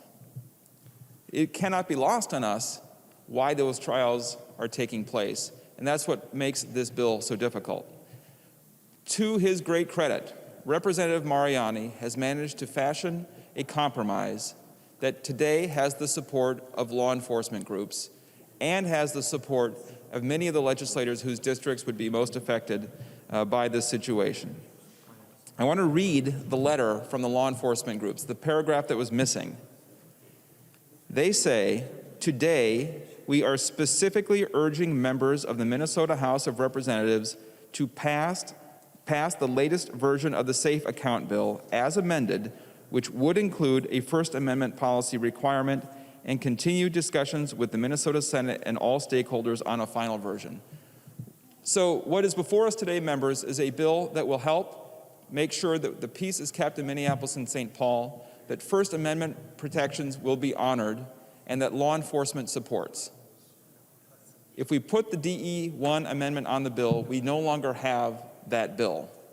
So members, I would ask you to vote no on the amendment. When we get to the bill itself on third reading and final passage, we will have a bill supported by law enforcement aimed at helping Minneapolis and St. Paul and surrounding communities stay safe. It is a path of compromise that is very difficult to navigate, but we are doing it today in the Minnesota House, and if we can pass this bill, we will continue on the path to a compromise that can work for everyone, or at least as many people as are able to embrace this bill as possible. So members, I ask you to vote no on this amendment. We need to move forward to third reading and to address the bill as supported by both the Minnesota House majority and law enforcement. Any further discussion on the Johnson Amendment? Seeing none, a roll call having been requested, the clerk will take the roll on the Johnson Amendment.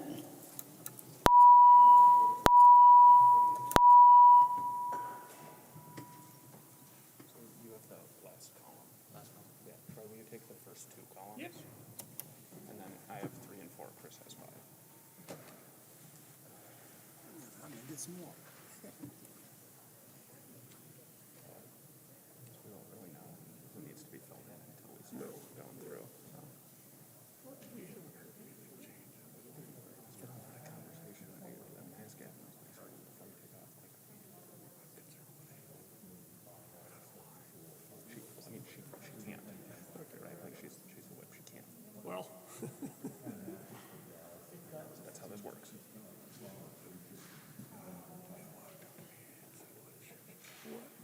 Well, what's going on? MPPO guys are like texting members. Oh, yeah, Those members who are voting remotely, please vote.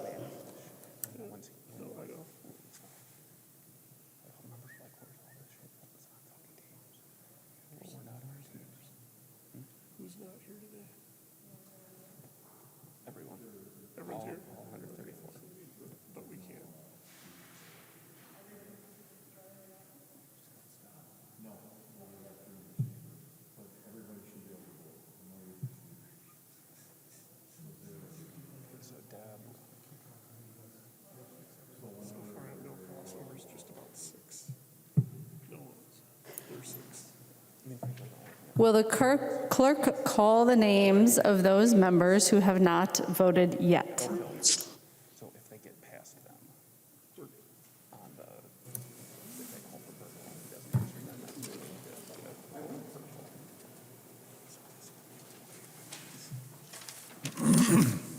them. Burkle.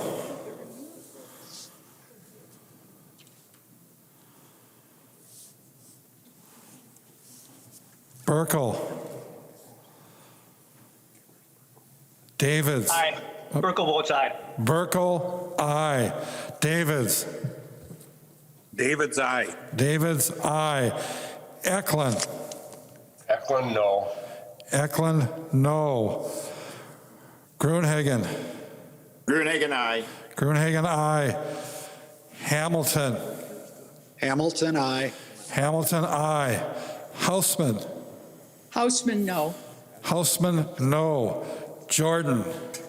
Jordan, no. Jordan, no. Keeler.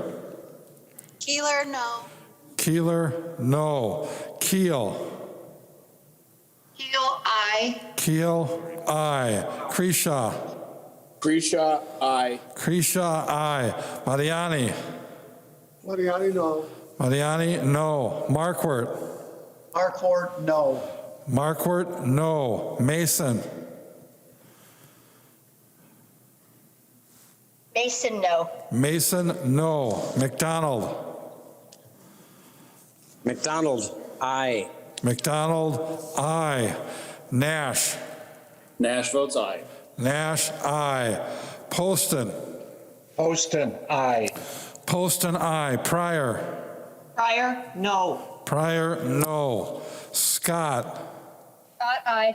Scott, aye. Thompson. Thompson, no. Thompson, no. Zhang Jie. Hyung Jae, no. Zhang Jie, no. The clerk will close the roll.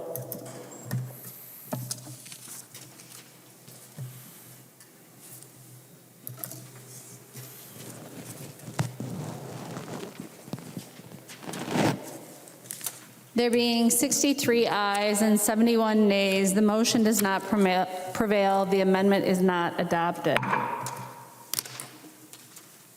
There is an amendment at the desk. The clerk will report the amendment. Drazkowski moves to amend House File Number 445, the second engrossment as amended. The amendment is coded A29. The member from Wabasha, Representative Drazkowski.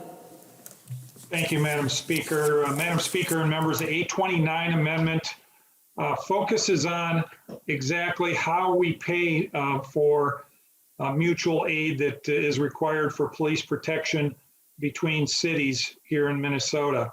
There's no need for us to create a new account with an additional $35 million, certainly not for a city that already receives $150 million of statewide taxpayers' money for local government aid each biennium.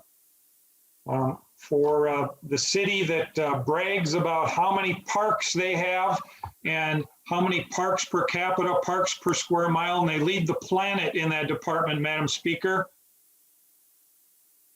They certainly have money to pay for their police force if they would only prioritize things properly. So, Madam Speaker, members, the A29 Amendment simply provides that if mutual aid is required, like is being discussed in this bill and discussion on the floor, that instead of taking more money from the taxpayers of Minnesota, we would use the existing dedicated LGA for that community, deduct it from their LGA payment, and put it into the safe account pot instead of new money being extracted from the taxpayers of Minnesota to pay for incompetent leadership in the city of Minneapolis. I encourage your support, and Madam Speaker, I'd ask for a roll call on the amendment. Representative Drazkowski requests a roll call. There are not 15 hands in the chamber. Members, you have 60 seconds to send an email to hands@house.mn.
There are not 15 hands. There will not be a roll call. The member from Hennepin, Representative Howard.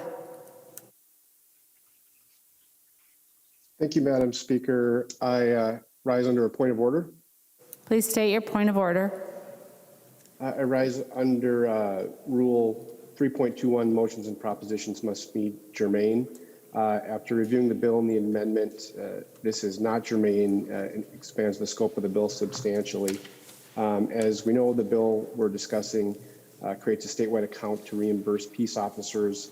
The amendment would expand and do a new section related to taxation and local government aid. In no place does this bill consider LGA or tax policy. We could have a debate about LGA. I haven't looked it up, but I would bet that the communities in Representative Drazkowski's district receive more LGA per capita than Minneapolis. But this is not the bill to have that debate.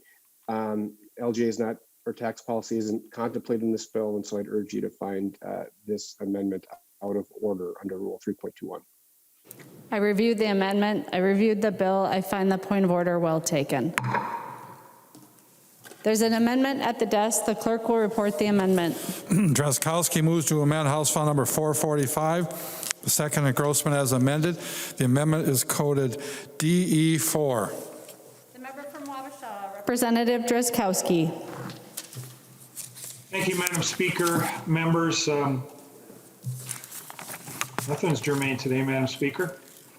The De4 Amendment deletes the language in the bill and simply replaces it with the Government Leadership and Responsibility Act. And what it says is that cities in Minnesota are responsible to take care of the police protection of their own city.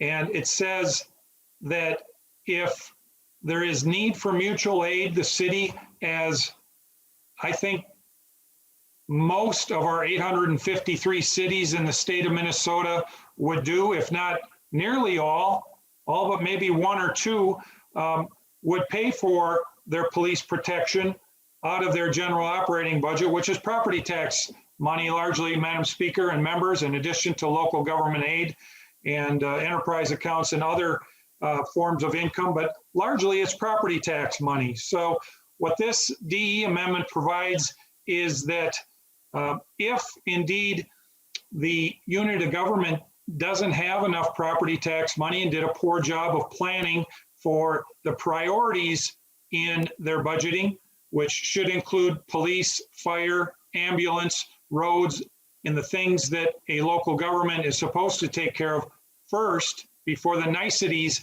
are entertained by that particular community, that if indeed they have to raise property taxes and raise the levy the next year because of poor planning, poor priorities, and poor leadership, that the truth in taxation notice would have an addendum to it that would say, and I'll read it for your benefit, Madam Speaker and members, this property tax increase is to cover a shortfall due to the failure of the name of the mayor and the name of the jurisdiction's elected board or city council members to govern the name of the jurisdiction responsibly, and the names of the jurisdiction's state legislators and names of the governor to properly exercise the leadership necessary to govern Minnesota responsibly. Madam Speaker and members, what we have here is not a shortage of money. What we have is a shortage of priorities, a dereliction of duty and leadership, and lack of responsibility in properly funding and prioritizing the proper priorities of local government. We're going to have, after this biennium is done, Madam Speaker, there's going to be over $47 billion of state money paid out for our budget. That includes over $500 million of local government aid, of which the city of Minneapolis ends up with $150 million of that $500 million. So what this says is that the people who are being irresponsible and not properly leading their community members, we expect if there is problems like are being described, identified, and observed in the city of Minneapolis, those legislators in Minneapolis, the governor, the mayor of Minneapolis, the city council members need to get their heads screwed on right and start leading. The Democrat leadership for the last 50 years in the city of Minneapolis has destroyed its ability to govern on the behalf of the people. They can't even properly protect their people. Madam Speaker, it was in 2 days before the last election that I read in the paper that it was being contemplated, not only contemplated, but activity was happening in the city of Minneapolis in which the workers in Minneapolis were again boarding up the buildings in the city of Minneapolis in anticipation that, according to the Democrats, the message would be the wrong person got elected. Madam Speaker and members, this is poor leadership, poor budgeting, poor priorities. We need the people to know when their leaders are not leading, are not being responsible, and are being derelict in their duty. This would communicate to the people, in this case in the city of Minneapolis or any other city, when their leaders are failing to lead. I encourage your support, and Madam Speaker, I would ask for a roll call on the amendment. Representative Drazkowski requests a roll call. There are only 14 members in the chamber, so members, you have a minute to send an email to hands@house.mn.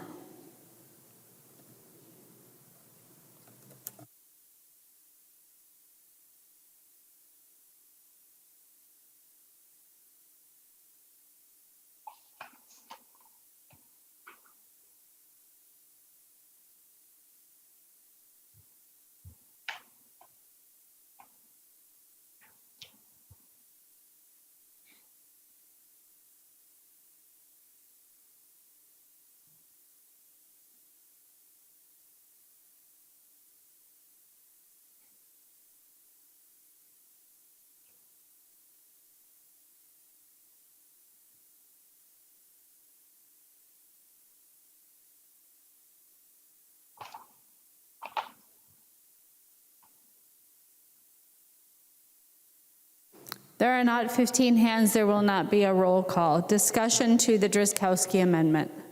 Madam Speaker, point of order. The member from Hennepin, Representative Edelson. Madam Speaker, under 3.21 of the House Rules, an amendment must not introduce a new subject. The DE4 introduces a new subject addressing taxes, which is not in the underlying bill. Therefore, I think this amendment should be ruled out of order.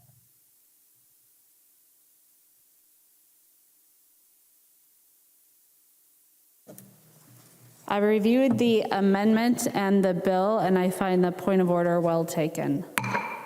There are no further amendments at the desk. The clerk will give the bill its third reading. Third reading, House File Number 445, as amended. Third reading as amended. Discussion to the bill as amended. The member from Candy Ojai, Representative Miller. Thank you, Madam Speaker and members.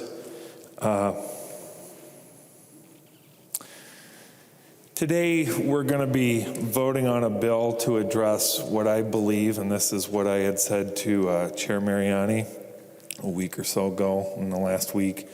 This is probably, it's certainly the most seminal moment in a pretty wild time that I've been in office. This is my 7th year, and we've seen anything from construction here to avian influenza to all sorts of surprises. And I think what happens going forward in Minnesota with what's about to happen with the trials in a couple weeks is going to change the outcome of Minnesota for a long time to come. And this bill largely addresses, if you will, the legislatures, the government of Minnesota. This is our best way that we can address this. I think there will be some other things coming, but this is certainly probably the largest. And what I've witnessed here in the past week has been, to say the least, disappointing. What I've witnessed here on the House floor tonight has been extremely disappointing. I can be disappointed in games that are played, but what I'm shocked at is we are dealing with something that is incredibly large that's going to be witnessed by the whole world, and that's not hyperbole. And in this House floor, in the body language, in the things that are said, there's ambivalence. There's, well, we know where this is going to go. Statements like the leadership should get together and just come up with something that we can all vote on. And as I was listening to this stuff, I was looking at the staff that work in here, clerk's office, sergeant at arms, IT. I was thinking about the freshmen who are here, who, just like all of us, when we were elected as freshmen, we came in here wide-eyed, bushy-tailed, wanting to make a difference for our community, for in the state of Minnesota. I look at these people in the room, and I don't know what they're thinking. I know that if I was in their shoes, I'd go home at night, and I'd really question sometimes with how the body behaves on some of this stuff. They have to question why they're doing what they're doing. There's so much that could be said on this. I'm not going to waste people's time with listening to me drone on and on. You get enough of that already in this room. I just want you to note that's from my heart, and I want to make one point to the bill itself. Representative Dowd, you had said that the Johnson DE was quite possibly the most reasonable bill before us, and people should have read it. I really question if people read my amendment. Now, I know that I'm in the new House Republican caucus, and so I'm, ridiculed, disdained, disliked. set aside, marginalized, quite frankly, because I believe that I've shown that I have a mind of my own. Sometimes I question that around here. But if you had read my amendment was by and large the Johnson Amendment. But the only significant difference was, and unless it was changed, I don't think it was, but unless the amendment was changed, Johnson Amendment was changed since the last time I saw it, I just did agree that the police should have some form of reporting, but I didn't think it should be an independent source, but I had a requirement to report, because if people are going to be spending the taxpayers' dollars, we ought to know how it goes to. And I talked to my law enforcement, as I said earlier. They didn't think that was unreasonable. A lot of work, but certainly if they're going to be getting paid for the work they should do, they should justify it. By and large, my amendment was the Johnson Amendment. By and large, it was everything that Representative Doubt spoke about as being reasonable. It had one significant difference. It was, let's take care of the problem before us. And as Representative Doubt said, you know, if we have to talk about policies with police departments, we can talk about that later. I agree with that. If we want to talk about some sort of ongoing spending that we need to do, you know, it's amazing, because this year we have witnessed things that us in our lifetime will probably never see anything as big as this. I certainly hope not. But it was certainly what we view as a one-time event. And what we're doing on the floor here today is to address something that we hope doesn't continually happen. And yet, in a way, we're presuming that it's going to happen, because we're going to fund the ability to protect the people of Minnesota against ongoing behavior like this.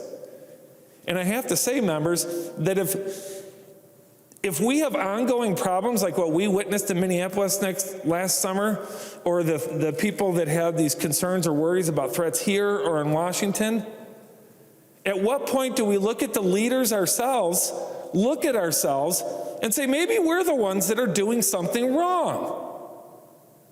Maybe this angst and anger of the people out there is because the people that they look to lead and guide them aren't listening to them and are doing the wrong thing. So what do? We put another layer of government on top. We put another layer. I'll never forget the image of inauguration. It was amazing. I'm a visual thinker, and it was amazing to me. You have inauguration in the United States of America. What a glorious picture, the peaceful transfer of power. And the people were barricaded off, probably 300 yards, 400 yards, quarter mile. They're barricaded off with what, 20, 30,000 troops? And then bulletproof glass in front of who? The elite, the leaders of our nation. And they're saying, well, we need this to keep the people from coming after us. That's on us, members. That's not on them. And now we have a bill before us, and I thought the Johnson Amendment was okay. My one big issue with it was that it was ongoing. We grew government. Conservative members of the legislature that voted for that, you grew government. Not just in spending, but the number of employees, the scope of what government does. And here's another thing that happened. When this gets passed, and I agree, once we get out of the Senate, we may not be dealing with this, but we can only vote on what we have now. We can only vote on it. Anyone in this room, in this legislature, that has had a problem with the governor gaining all the power in the state of Minnesota, this bill that we're going to be voting on and another amendment just gave him more power. It gives him the power. Now it's through incentive of funding, but we know how it works around here. Today it's incentive of funding, then you're kind of compelled to do something, and then suddenly it's regulated, and then suddenly you have to do it or else, sort of thing. And this bill certainly has many little pieces in it that I think that's going to happen anyway. But now we just gave the governor the ability to get officers that have independent jurisdictions, which is what makes law enforcement so great in Minnesota. We gave the governor a special police force now, or we will when this passes off the floor. We give him a special police force that he can essentially call up and direct to his decisions, his whims. And it's kind of amazing to me, because in the past this would have been theoretical, like a what if a governor could do this or could do that? Well, members, we've had a track record for the last year or so of a governor who has said he is going to take those powers and he is going to ram it down the people's throat, and we do what he says, or he starts calling us things like a cancer, which he said a couple weeks ago. He's very obviously not listening to the people out in my area, in my district, because they keep saying, what can I do, what can I do? And I said, write the governor. And they said, he isn't answering, or he keeps saying things that belittles me. And I'm tired of it. I'm personally tired of it myself. But members, that's what we're doing. We're growing government, and we're going to empower the governor, the chief executive of Minnesota, all the more here today. And then I go back to my original point, that we're doing all this in a rush. If you want to talk about getting together and talking about these things, let's get together and talk about this. Not 2 or 3 leaders in a room hammering out how we can make this work to where enough of the outside interest groups give their endorsement of it, give their stamp of approval.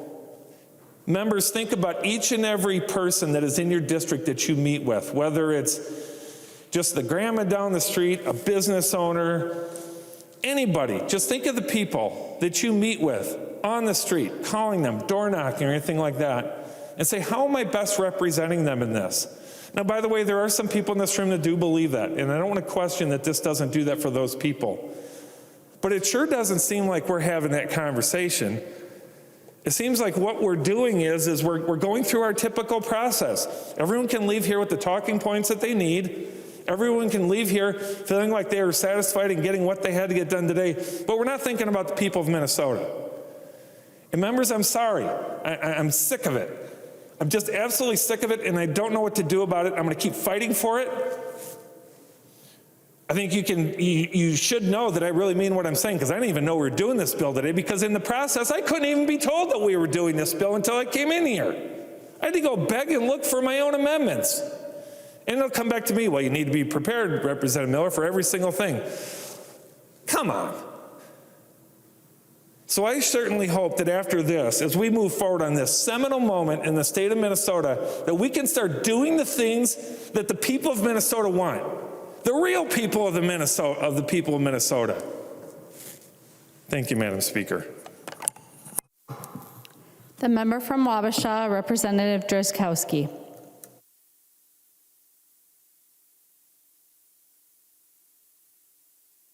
Thank you, Madam Speaker, members. I share some of the same frustrations that Representative Miller shared. Our first response always seems to be a reflexive one about we need to spend money to say we did something. And certainly this is what the governor is doing, when the governor simply needs to get up and look in the mirror.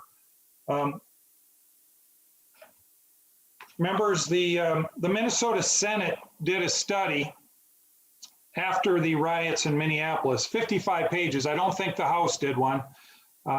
Chair Mariani or somebody could correct me if I'm wrong, but I think this is the only such study that's been done in a summary of what was learned. The key findings. The riots in Minneapolis took place May 26th, between May 26th and June 10th. They caused the death of at least 3 Minnesotans, injury to both citizens and law enforcement.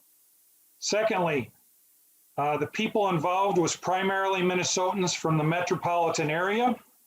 Thirdly, the Minnesota National Guard was not fully mobilized until 4 days after the first building was burned. And I understand that dozens and dozens of buildings were burned and thousands received damage. Fourthly, Minnesota law enforcement stated that if the mayor of Minneapolis had allowed them to use non-lethal force to stop rioters, that they could have held the 3rd precinct, the police building that was burned in Minneapolis.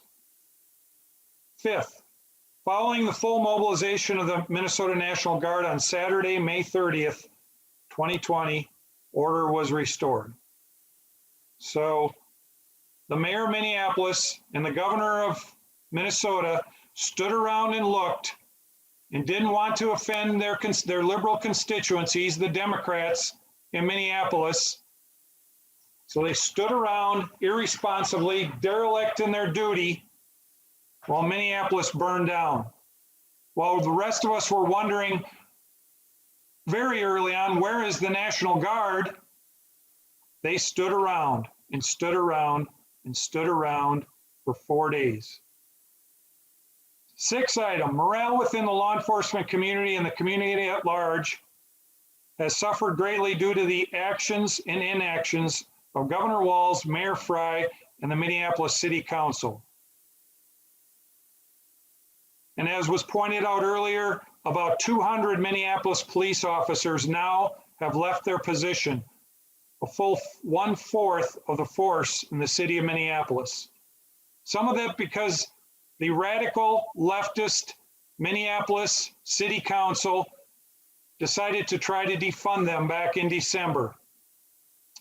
The last item, arrests of those responsible were not made in a timely or consistent manner. With the failure to prosecute and hold rioters accountable, criminal activity continues to increase over the 5-year average. And members, I asked research to pull out some numbers. What type of criminal activity have we seen in Minneapolis? Well, from June of this last year until February 1st, there were 68 homicides in Minneapolis. The same time period a year earlier, 40 homicides. Over 50% increase in homicides in that time period in the city of the first class that's right close to here at St. Paul. Also, from January 1st of 2020 through February 15th of 2021, I asked how many police officer involved shootings and how many fatalities in those shootings. 4 police officer involved shootings, 1 fatality. While that happened, members, 86 other residents of Minneapolis died from homicide in the city of Minneapolis. Where, members, are our eyes? Some want to politicize the police and point fingers at them, which is irresponsible to simply point fingers at them when people are dying all over the place in that city. Very frustrating for many of us members. So the Star Tribune recently reported just last week that now the city of Minneapolis is spending $6.4 million on additional funding for police. Maybe, Madam Speaker, the city of Minneapolis is starting to see the light. Unfortunately, there's still a movement. 3 Democrat city council members want to continue the effort to defund the police or rename it or denature it so the police aren't enforcing the law the way that they have in the past and has worked effectively. Instead, they're doing something that's some sort of referendum called Yes for Minneapolis to redefine and denature the Minneapolis Police Department, led, Madam Speaker, by a $500,000 grant from billionaire George Soros, the godfather of funding for Democrats. People in Minneapolis need to pay attention to what is going on around them. You are lacking leadership. Your leadership in your city and in your state is failing you. It's time to hold them accountable. Not only did the governor and the mayor sit around while Minneapolis burned, we actually have other examples. One of our members, Madam Speaker, one of our newest members, back on the 15th of August, was in the city of Hugo, Minnesota, at a rally. Representative Drazkowski. Point of order, Madam Speaker. Representative Winkler, state your point of order. Madam Speaker, Representative Drazkowski is bringing personalities into this debate. He's done so on more than one occasion already in this speech. I would ask you to rule these comments out of order. Representative Drazkowski, our House rules and custom and usage forbid the use of personalities in debate. Please confine your remarks to the subject matter before the body and the merits of the legislation. Thank you, Madam Speaker. Well, I will not mention any names in this, but this was a speech that was given in Hugo, Minnesota. Representative Drazkowski, you can invoke personalities without stating someone's name. So if you invoke personalities, you will be out of order. Madam Speaker, are we not able to talk about statements that other members of this body have spoken? Representative Drazkowski, I would remind you that personalities are not at issue. The merits of the legislation is what is before the body. The merits of legislation, Madam Speaker, and my point is this, that leadership is not happening. We have people making statements in this state, and we have people that are making decisions and indecisions in this state that are heading us in the wrong direction. And the example I have, Madam Speaker, the statement was, don't run now, looking at some teenage girls in the driveway. Representative racist white Drazkowski, people. you need to confine your remarks to the bill before the House.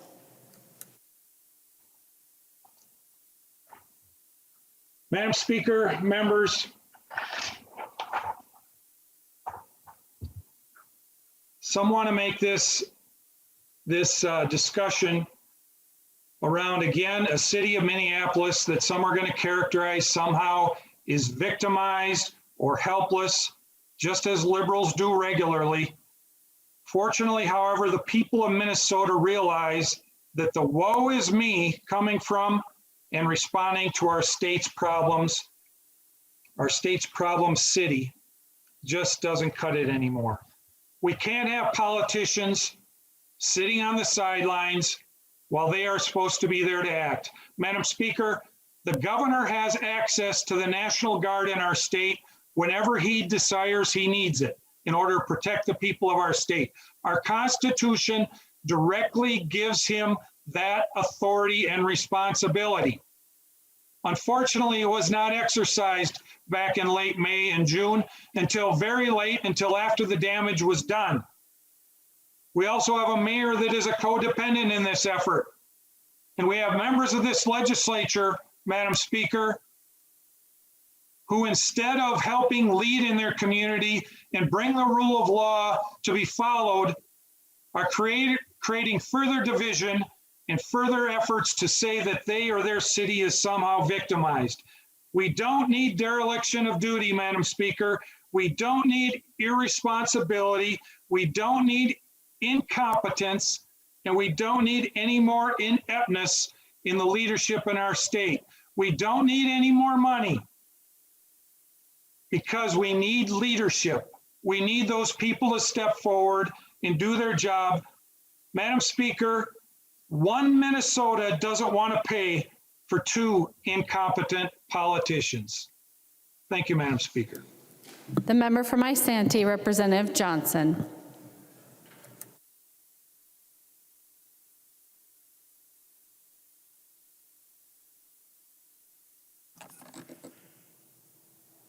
Speaker Hortman, members, first of all, I want to thank Chair Mariani for bringing House File 445 forward.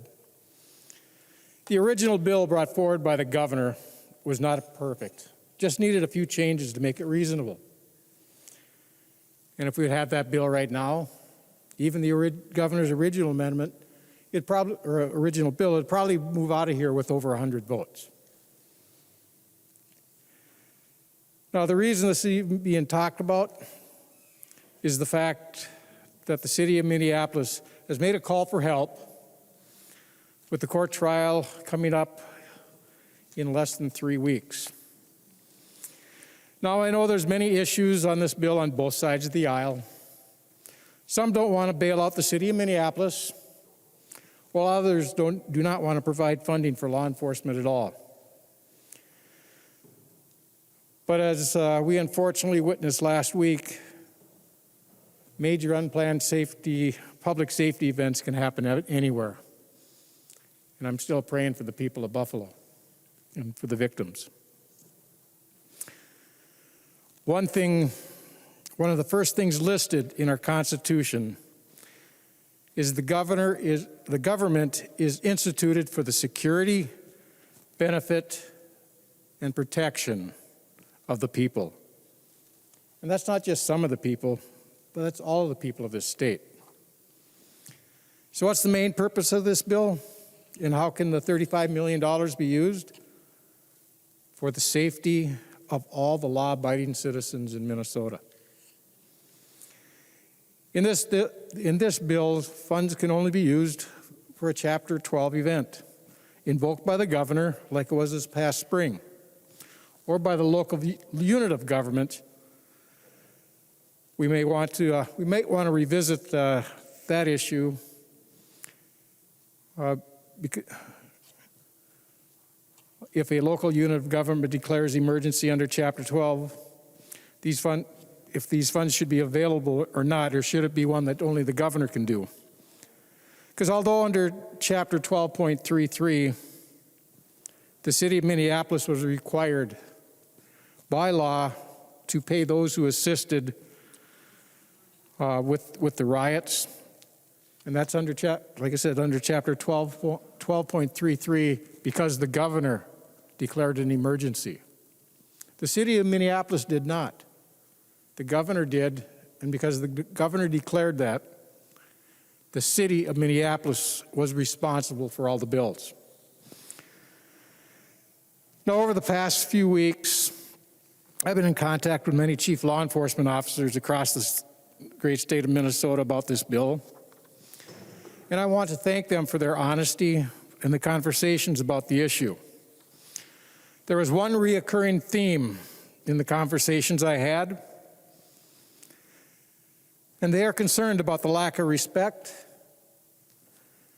and appreciation for the difficult work the Minneapolis Police Department officers do in attempting to dismantle and defund the Minneapolis Police Department. Now, other concerns dealt with the lack of command structure during the riots after the unfortunate death of George Floyd. And there's one that really stuck out to me,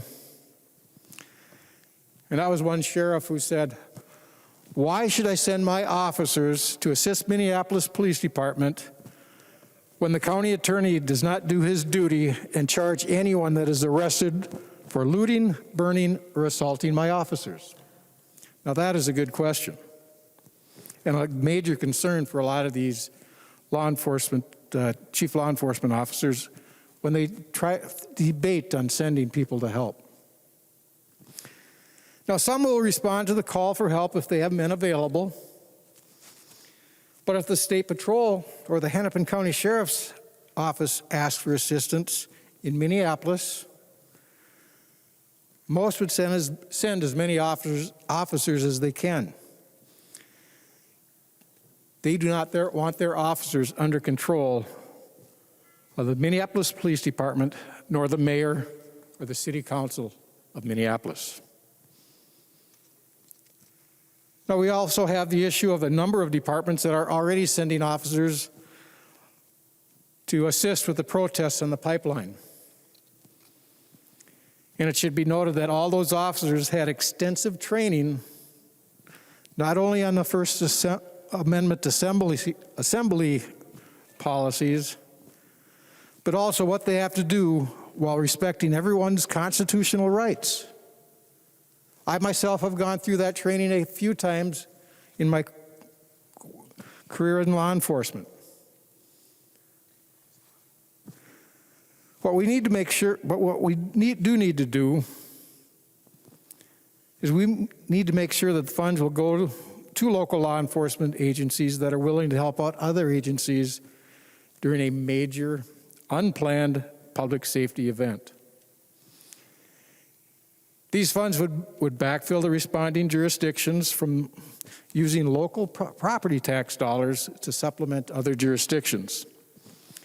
Unfortunately, this bill currently does not do that, and its funds be used to backfill the state agencies, in which a supplemental budget request we can if we feel it's needed, and it's also what the in the current governor's budget request as well for this coming year. We also need to make sure that the Department of Public Safety that is responsible for these funds report to this body and to the Senate how and where these funds are spent. since they can receive $1.75 million for managing the applications from this account. Again, unfortunately, no report is required. While it is important, why is this bill important? During the riots, the Minneapolis Police Department was pretty much at full strength,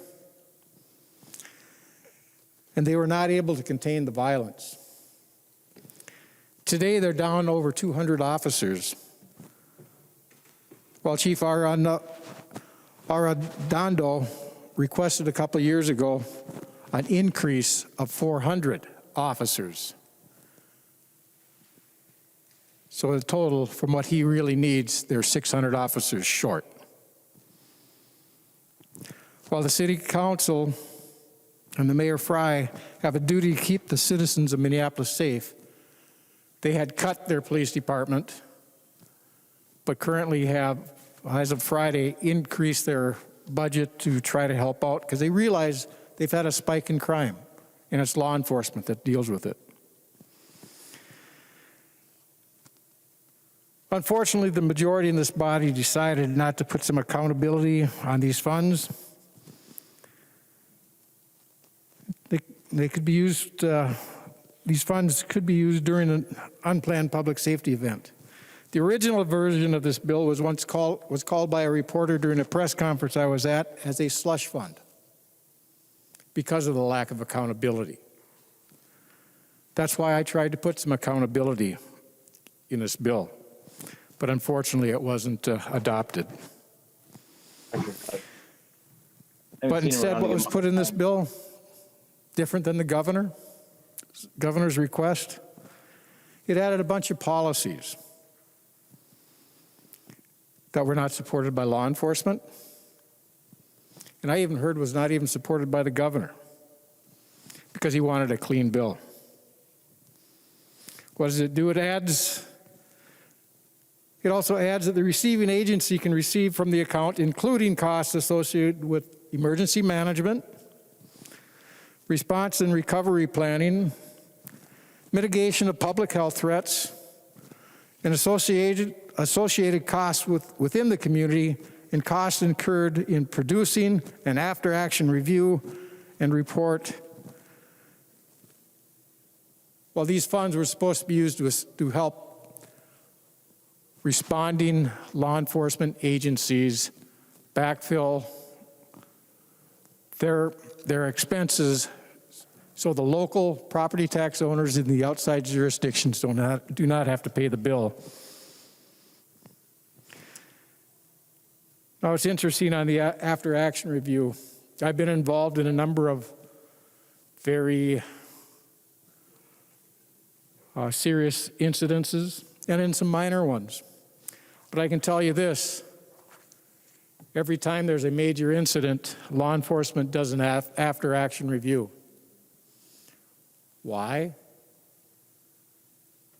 Because they want to make sure they did things right. What can work better?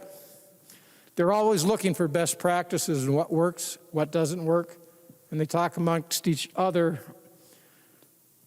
to make sure that everybody does things the proper way.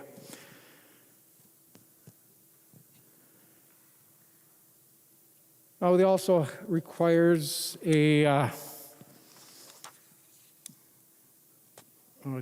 model policy. That also required a model policy. And what was it? Public assembly response. I like what law enforcement calls it better in their personnel policies. Oh yes, they already have these in their personnel policies. It's called First Amendment assembly. In the First Amendment of our Constitution, we have a constitutional right to peaceful assembly. Law enforcement has no problem with that. And we've had a lot of peaceful assemblies outside this beautiful building, which I hope we can have again shortly. But I ask you one thing. If you're peacefully assembling assembling, are you walking up to a law enforcement officer who's there to protect you, and you start screaming obscenities and everything else in his face? Are you peacefully assembling? I say no. Nobody, law enforcement officers, you, me, the public, they do not deserve to have people screaming in their faces. I was watching some of the video of the riots, and even when they were calling them peaceful at the time, I was watching people walk up to law enforcement officers who was there to try to make sure things were safe and no property was damaged, being abused, being yelled at, being spit on, having rocks, frozen water bottles thrown at them, and watching the press lie because they're calling it peaceful protest.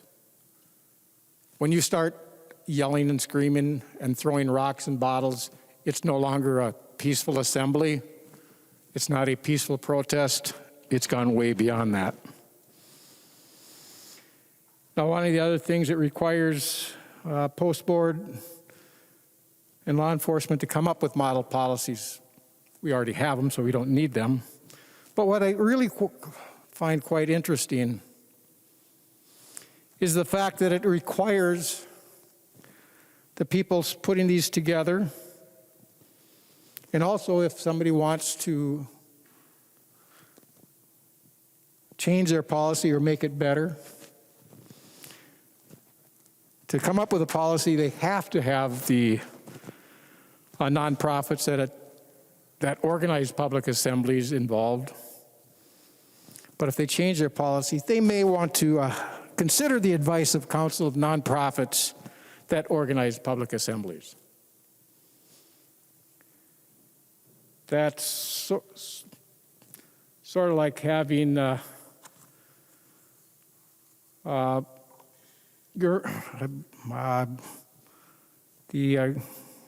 German general in your meetings planning the invasion of Normandy. All these policies are public. They do always use best practices to come up with them. And with this amendment that was put on today, this bill should actually be heard in the Judiciary Committee. The way it is written, with the after-action review being inadmissible in court, in civil court, it has serious unintended consequences. When the report could actually exonerate an officer who was only following orders from the mayor, his chief, the city council member, or any upper command, and knew issues and knew that the orders were not proper, but the officer was required to follow them. The officer can be taken into civil court and sued and not use the after-action report to exonerate himself and put the blame where it belongs.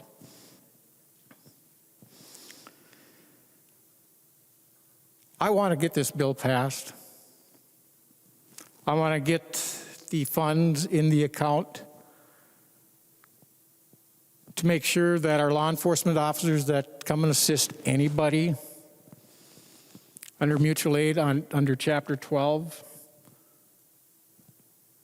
they don't have, that the local people that are not there don't. It's not on the backs of the taxpayers of the jurisdiction where they came from.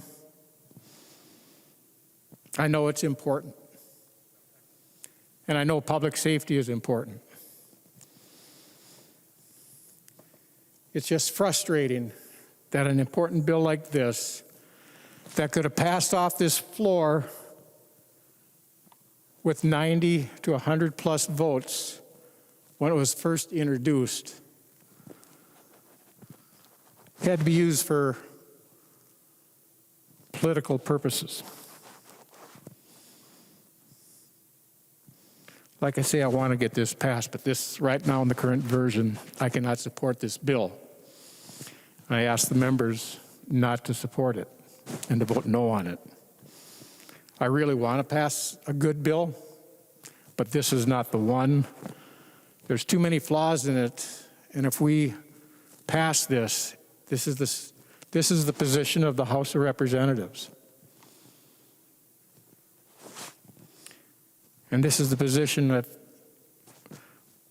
if it should go into conference committee, of the position of the House of Representatives. And I know the law enforcement community has been texting a lot of you and emailing you. They're just looking at the dollars.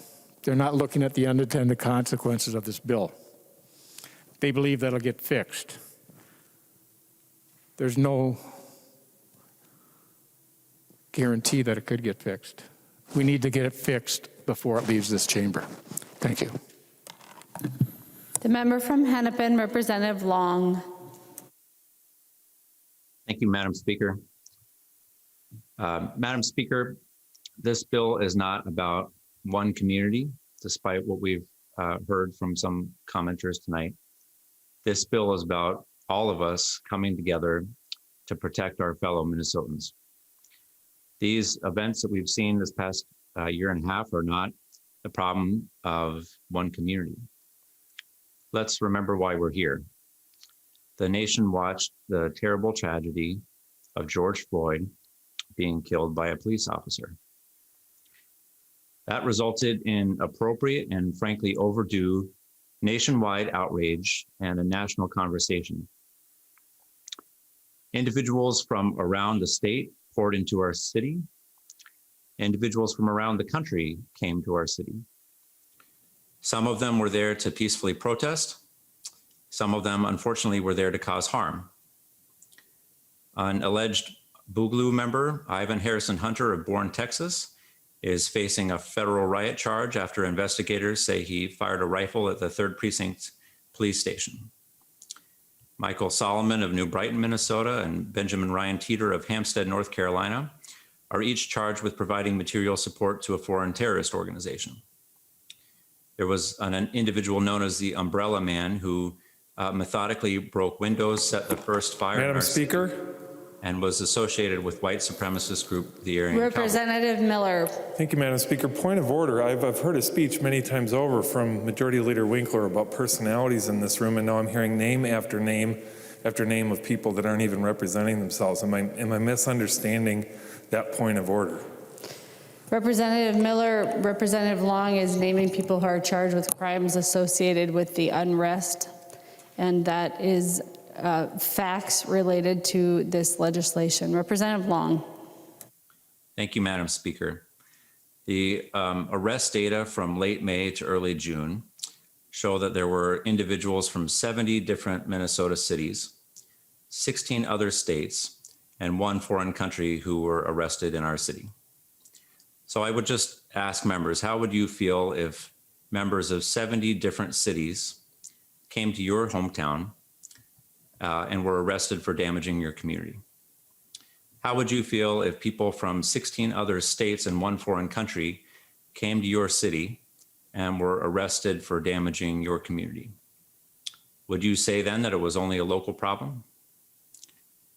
And it wasn't just the May and June events either. When August 26 and 27, there was some unrest downtown, and there were individuals arrested in our city from Coon Rapids, from Rochester, White Bear Lake, Afton, Crystal, Lake Elmo, Inver Grove Heights, New Hope, just to name a few. There was an attempt to move this trial out of our city, but it was decided that public safety could be best maintained at the Hennepin County Courthouse, and so the trial was left in place. How would your community feel if this trial was being held in your community? And if individuals from around the country, from around the state, were descending on your community for what is going to be one of the biggest trials of the last several decades? This is not an issue for one town, for one city. This is an issue for all of us. This is an issue for our state to come together. And this is an issue where we know mutual aid will be needed. And mutual aid matters. This is what knits our society together. This is what is the true representative of our Minnesota values, where one city is stepping up to help out another city in need, where one community is reaching out to another community to provide aid. Just recently, with the tragedy in Buffalo, the Minneapolis Police Department sent its bomb squad personnel and canine officers to help. And last Wednesday, Minneapolis sent its bomb squad to St. Cloud to help. Mutual aid benefits everyone, but with a trial of this size and this level of attention, knowing the amount of damage that has been caused to date by primarily outside actors in our city, we know that we're going to need help. We know that there's going to need to be mutual aid from other cities. And we know that those cities are going to be providing a level of help that they often don't provide, that is asking them to step up more than just a single incident. It's going to be over a period of time. It's going to be for an extended need. And so this bill will help make sure that all of our communities can come together to protect one another for this trial. This bill is going to help all jurisdictions come together to keep us all safe. I want to thank Chair Mariani for his work on this bill, for improving it, for making sure that we have after action reports so that we know that that the actions that are being funded by this bill, we can learn from them and we can improve in the future, for trying to create some best practices to protect our First Amendment rights. These are improvements to the bill, and I'm grateful for his work on it. This is a challenge that is facing our entire state, and our entire state needs to come together to help. Thank you, Madam Speaker. The member from Isanti, Representative Dowd. Thank you, Madam Speaker and members. I did give a speech earlier on the amendment, which much of which could have applied to the bill itself, so I won't repeat that stuff. But I thought it was just a really great point that Representative Johnson made earlier. And as I was sitting here just thinking about this bill and what the path is to move forward, just the words that when he said this just resonated with me. And he said, the House position, right? We're trying to establish a House position so that we can enter into negotiations with the Senate and come up with a product. And our friends in the law enforcement community, and they are our friends, there's no question, our support for law enforcement in my caucus has been unwavering. I believe that the other caucus, for the most part, also supports law enforcement. That's not what this is about. But I think everybody in the chamber knows right now that this bill does not reflect a House position. And somehow we've got people outside the building involved in trying to convince people that, well, this is just what we need to do because we got to get a bill out of the House because then we can start negotiating with the Senate. I approached the speaker at the rostrum here before session and I said, why don't we just take a time out? Why don't we have four-party conversations with the four leaders and put on the table what we all want and need out of this and what we think is important. And let's come up with a bill that we can both pass out of the House and the Senate.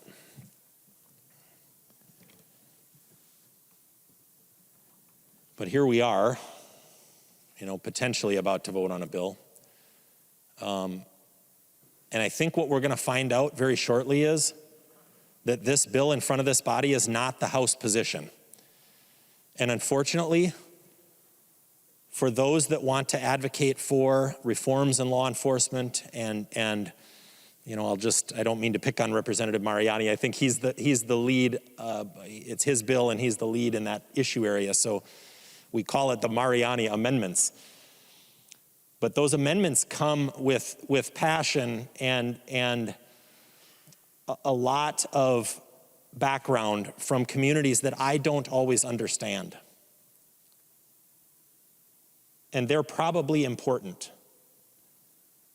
But bringing up a bill on the House floor if you don't have enough votes to pass it from the majority caucus, without engaging the minority caucus on it means that you don't have the votes to pass the bill. And all that's going to do is hurt and set back those amendments which some members of this chamber think are very important. So what I fear that we're about to do is declare what the House position is not. And I think it's really important that we remember that this body is very diverse. We come from very different districts from all over the state of Minnesota. And you've got members from areas who are not likely to be impacted by what could potentially happen, a reliving of last May, who are willing to stick their necks out and provide the funding necessary to make sure that we keep Minnesotans safe in communities far from their own. And they're willing to be part of footing the bill for that. Because we know that those events sometimes are larger than one community can handle and that one police department or sheriff's department can handle.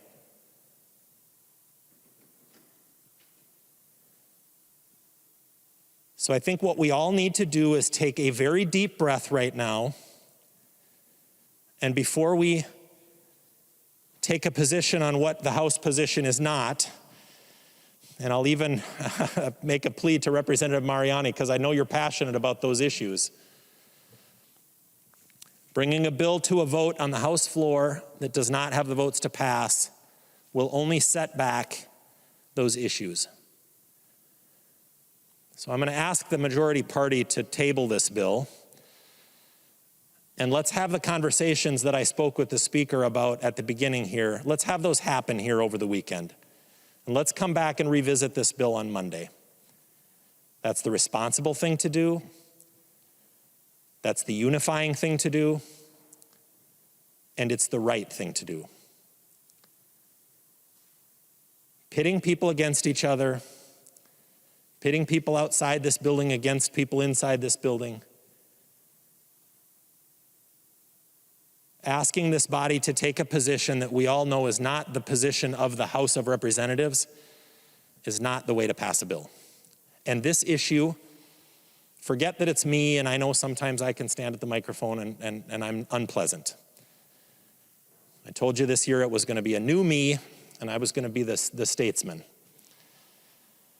And I was going to behave myself. So forget that I'm a Republican and forget that it's me. The members of my caucus want to support law enforcement. We want to have a strong House position going out of here. But that needs to actually be the House position.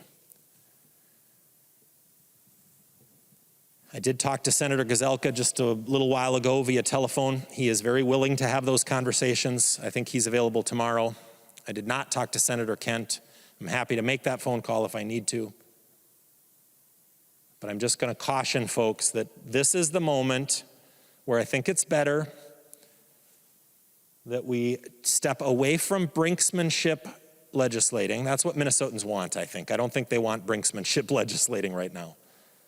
I think it's wise if we just take a deep breath, step back from this. Let's table this right now, have some conversations over the weekend, and we can revisit it on Monday. There's no chance that anything will happen between now and Monday anyway if we pass this bill or if this bill fails on the House floor. But if it fails, it will be an incredible setback for the communities that could be forever impacted by events that could transpire in the next few weeks. So let's just together reduce the tension, reduce the heat. Let's deflate this a little bit. Let's let cooler heads prevail, table the bill, and we'll come back Monday and see what we've learned over the weekend. Nothing can happen between now and Monday anyways. The Senate's not in session until Monday. And by the way, this bill does not have a Senate companion. This is not the companion bill to the one the Senate passed, so it doesn't automatically go to conference committee. Yes, we can work that out and play the dating game at the front desk here and rematch them, but that takes time too. We do have the time, we always have the time to have the conversations that will bring us together to get to a solution that's right for Minnesota. So I'm just asking that we do that now. And I want to make that motion to lay this on the table, but I'm not going to. I'm going to ask my colleague to do it, and I hope that you will. Thank you. The member from Hennepin, Representative Winkler. Thank you, Madam Speaker. Members, this is the cooler heads bill. This bill is the product of a great deal of compromise, negotiation, and discussion among the people who feel most strongly about policing issues, reform, accountability, and the kind of safe communities that we want to have. It is unusual and rare that on an issue that is so visceral and so much at the very heart of life and safety in neighborhoods that have been so traumatized, is possible to come forward in a manner that is this much supported by both law enforcement and by many in the communities who it is designed to protect. It is not easy to do this. It is the work of Representative Mariani. It is the work of many others who realize that above all else, we cannot let what happened last summer in Minneapolis and St. Paul happen again. The purpose of this bill is to stop that from happening. That is why in the letter from the Sheriff's Association, the Police Chiefs Association, the Minnesota Peace and Police Officers Association, they said that they are specifically urging us to pass the latest version of the Safe Account Bill. That's this version of the bill. They want us to pass it. They also say that supporting public safety and law enforcement efforts, First Amendment rights, and the shared priorities of public safety for all is bipartisan. They are asking for a bipartisan vote. In order to move forward as a body, in order to move forward to continue conversation about how to get this bill through the House and Senate, we need to act. It is less than 3 weeks until the trial of Derek Chauvin begins. And I believe we would be failing our obligations, failing our duties, if we did not take a clear position and find a way to move forward. Further compromise is possible. Many of the issues raised on the floor tonight are possible to include in future versions of this bill. We can do the work, but we cannot do the work as long as we do not take a position on passage for the Safe Account. So members, pass a bill that will help the cities of Minneapolis and St. Paul. It will help keep the peace. It will continue reform efforts to make certain that when we provide more money, we are also providing high enough standards for action and accountability for those standards. It is time to get the bill moving. We don't have time to wait any longer. Please vote yes. The member from Hennepin, Representative Hassan. Thank you, Madam Speaker and members. We have been talking about the last 3 hours, Minneapolis, safety, civil unrest, mutual aid, etc., etc. What people failed to mention is the reason why all of these events took place was that a Black man was lynched in broad daylight. And all of us watched 9 minutes of a video as George Floyd begged for his life and uttered the words, "I can't breathe." So let's not forget the real damage happened to BIPOC communities in Minneapolis and St. Paul, who were subject to watching their neighborhoods burn to the ground. Many of the people in the legislature visited these neighborhoods and were shocked the amount of destruction caused by outside agitators and the lack of response from law enforcement. There is a rhetoric that has been echoed over and over that law enforcement are the real victims of this. But do we ever ask ourselves, how does the family of George Floyd feel? How do the hundreds of BIPOC business owners in Minneapolis and St. Paul feel about the state not coming to their support in their most needed moment? How do the PIPOC community members of this chamber feel listening to this conversation tonight? I just want to echo that the real victims of this are the family of George Floyd, a family who lost their son, a child who lost her father, and the people of Minneapolis and St. Paul who lost their businesses and who are living in constant fear. And when this trial starts, are going to be in constant fear and worry what's going to happen to them. Thank you.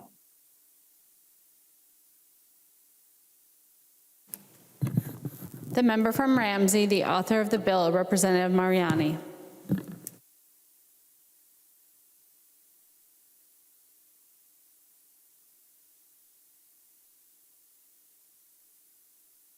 Sorry, I was muted. Thank you, Madam Speaker.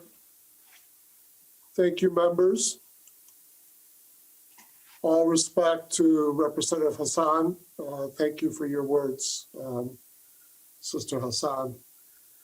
Members, I want to thank the Public Safety Committee members, Public Safety and Criminal Justice Reform Committee members for the debate on this bill and for passing it forward. I want to thank the members of the Ways and Means Committee for doing the same.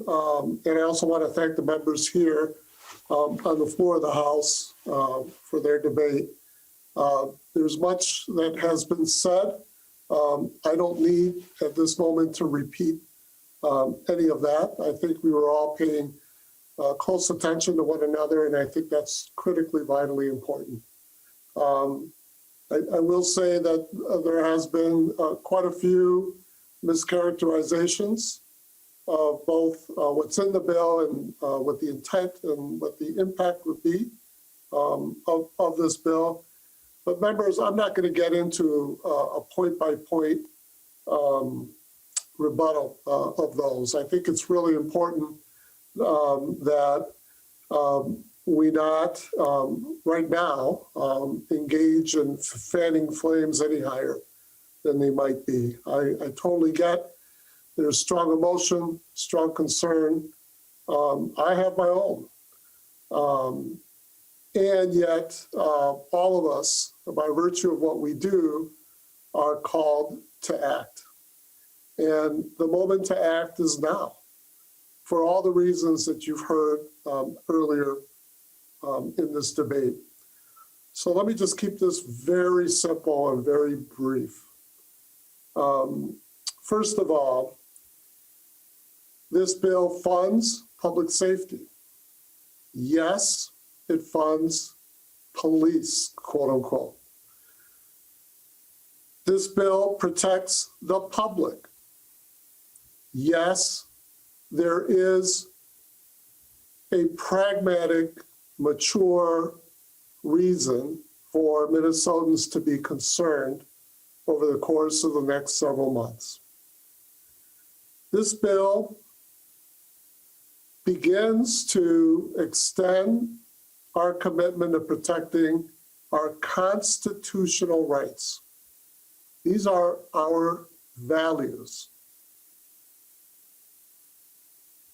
I told you a few days ago, I alerted you that there would be both an honest struggle, but also a false dichotomy offered about what is being attempted here.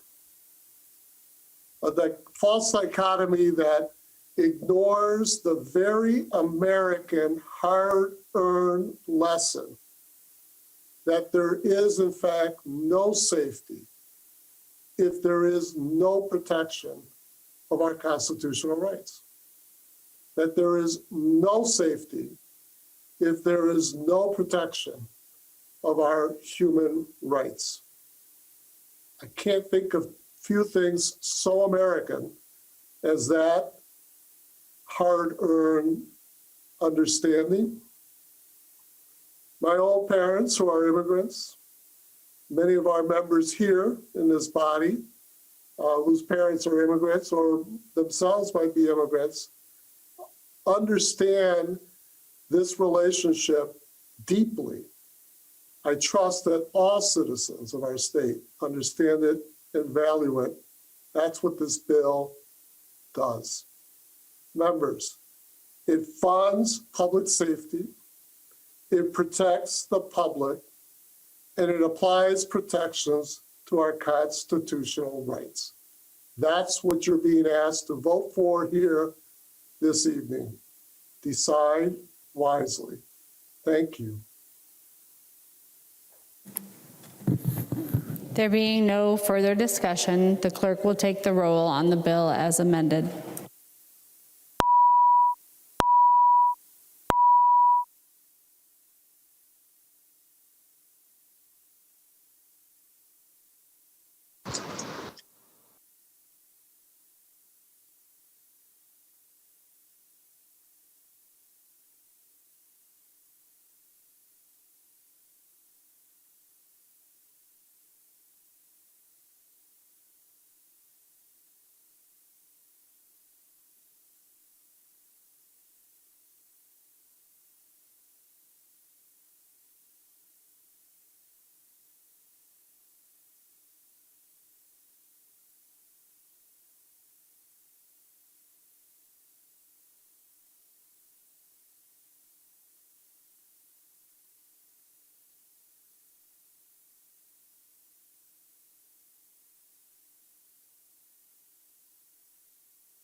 Those voting remotely, please vote.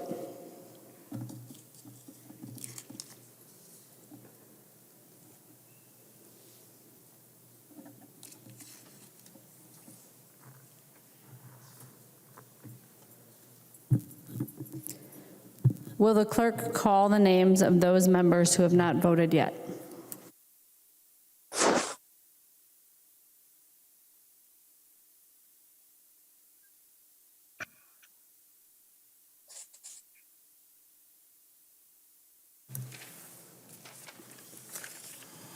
Burkle.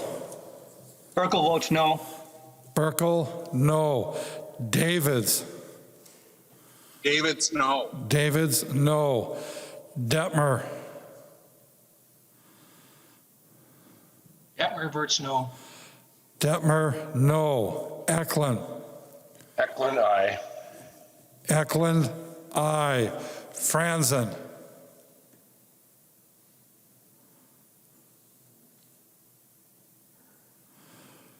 Franzen. Franzen votes no. Franzen, no. Grossel.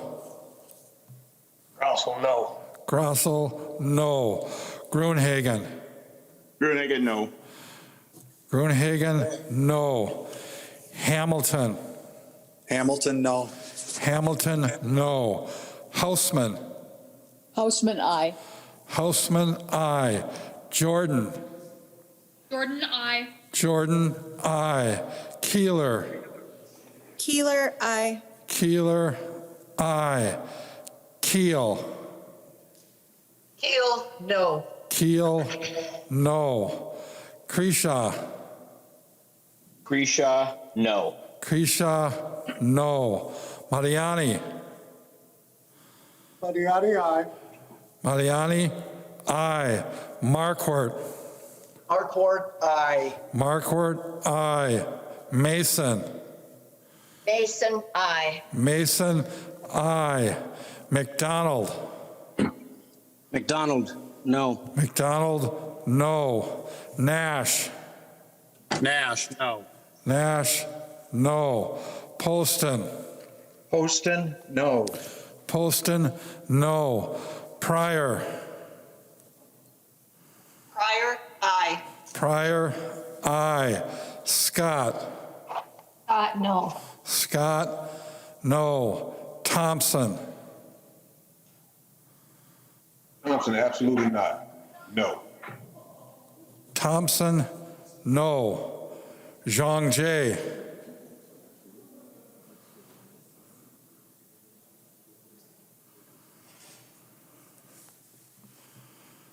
Zhang Jie.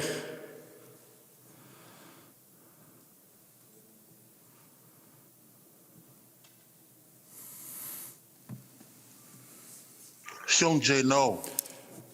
Zhang Jie, no.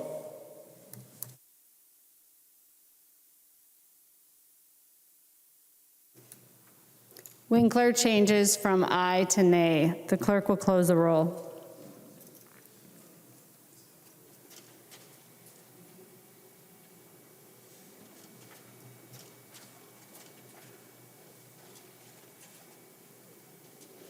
There being 63 ayes and 71 nays, the motion does not prevail. The bill is not adopted.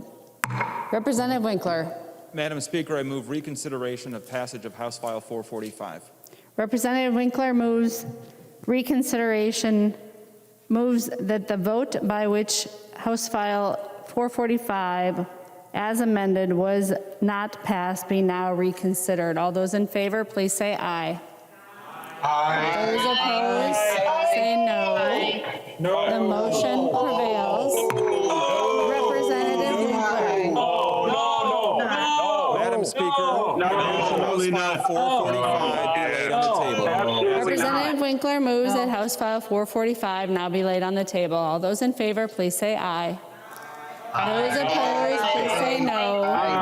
The motion prevails. House File 445 is laid on the table.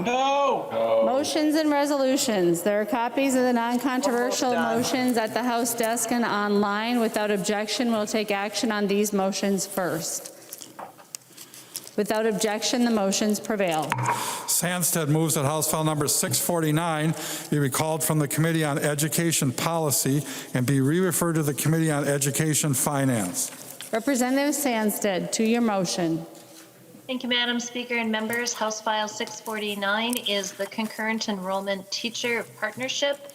It is a bill that is fiscal in nature. I have spoken to the chairs, and they agree that this should go to education finance rather than policy. Discussion to the Sandsted motion.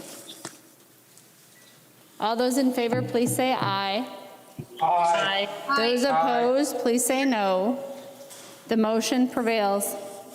Long moves that House File number 662 be recalled from the Committee on Redistricting and be re-referred to the Committee on Public Safety and Criminal Justice Reform, Finance, and Policy.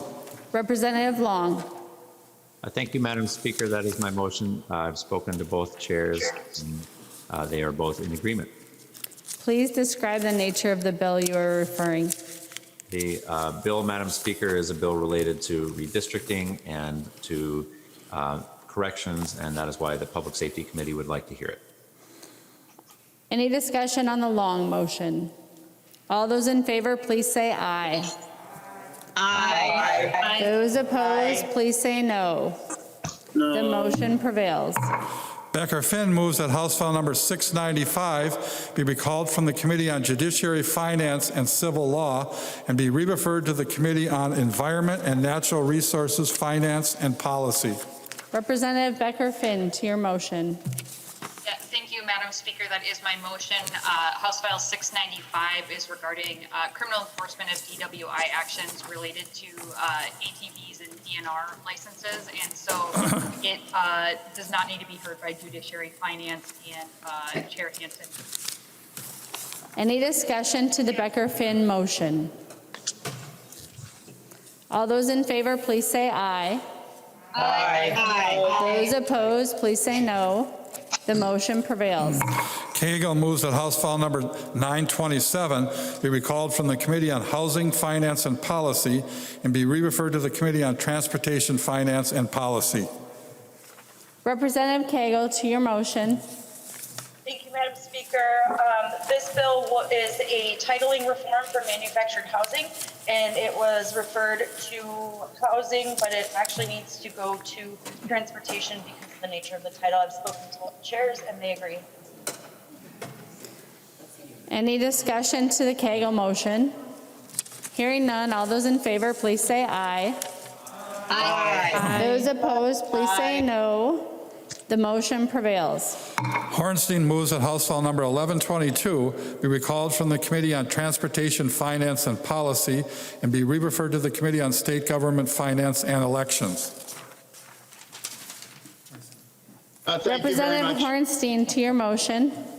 Thank you very much, Madam Speaker. Yes, that's my motion to refer House File 1122 from Transportation to State Government Finance. I have consulted with the Chair of Transportation and State Government Finance, and we agreed that they agreed that the motion, the bill be heard in State Government Finance.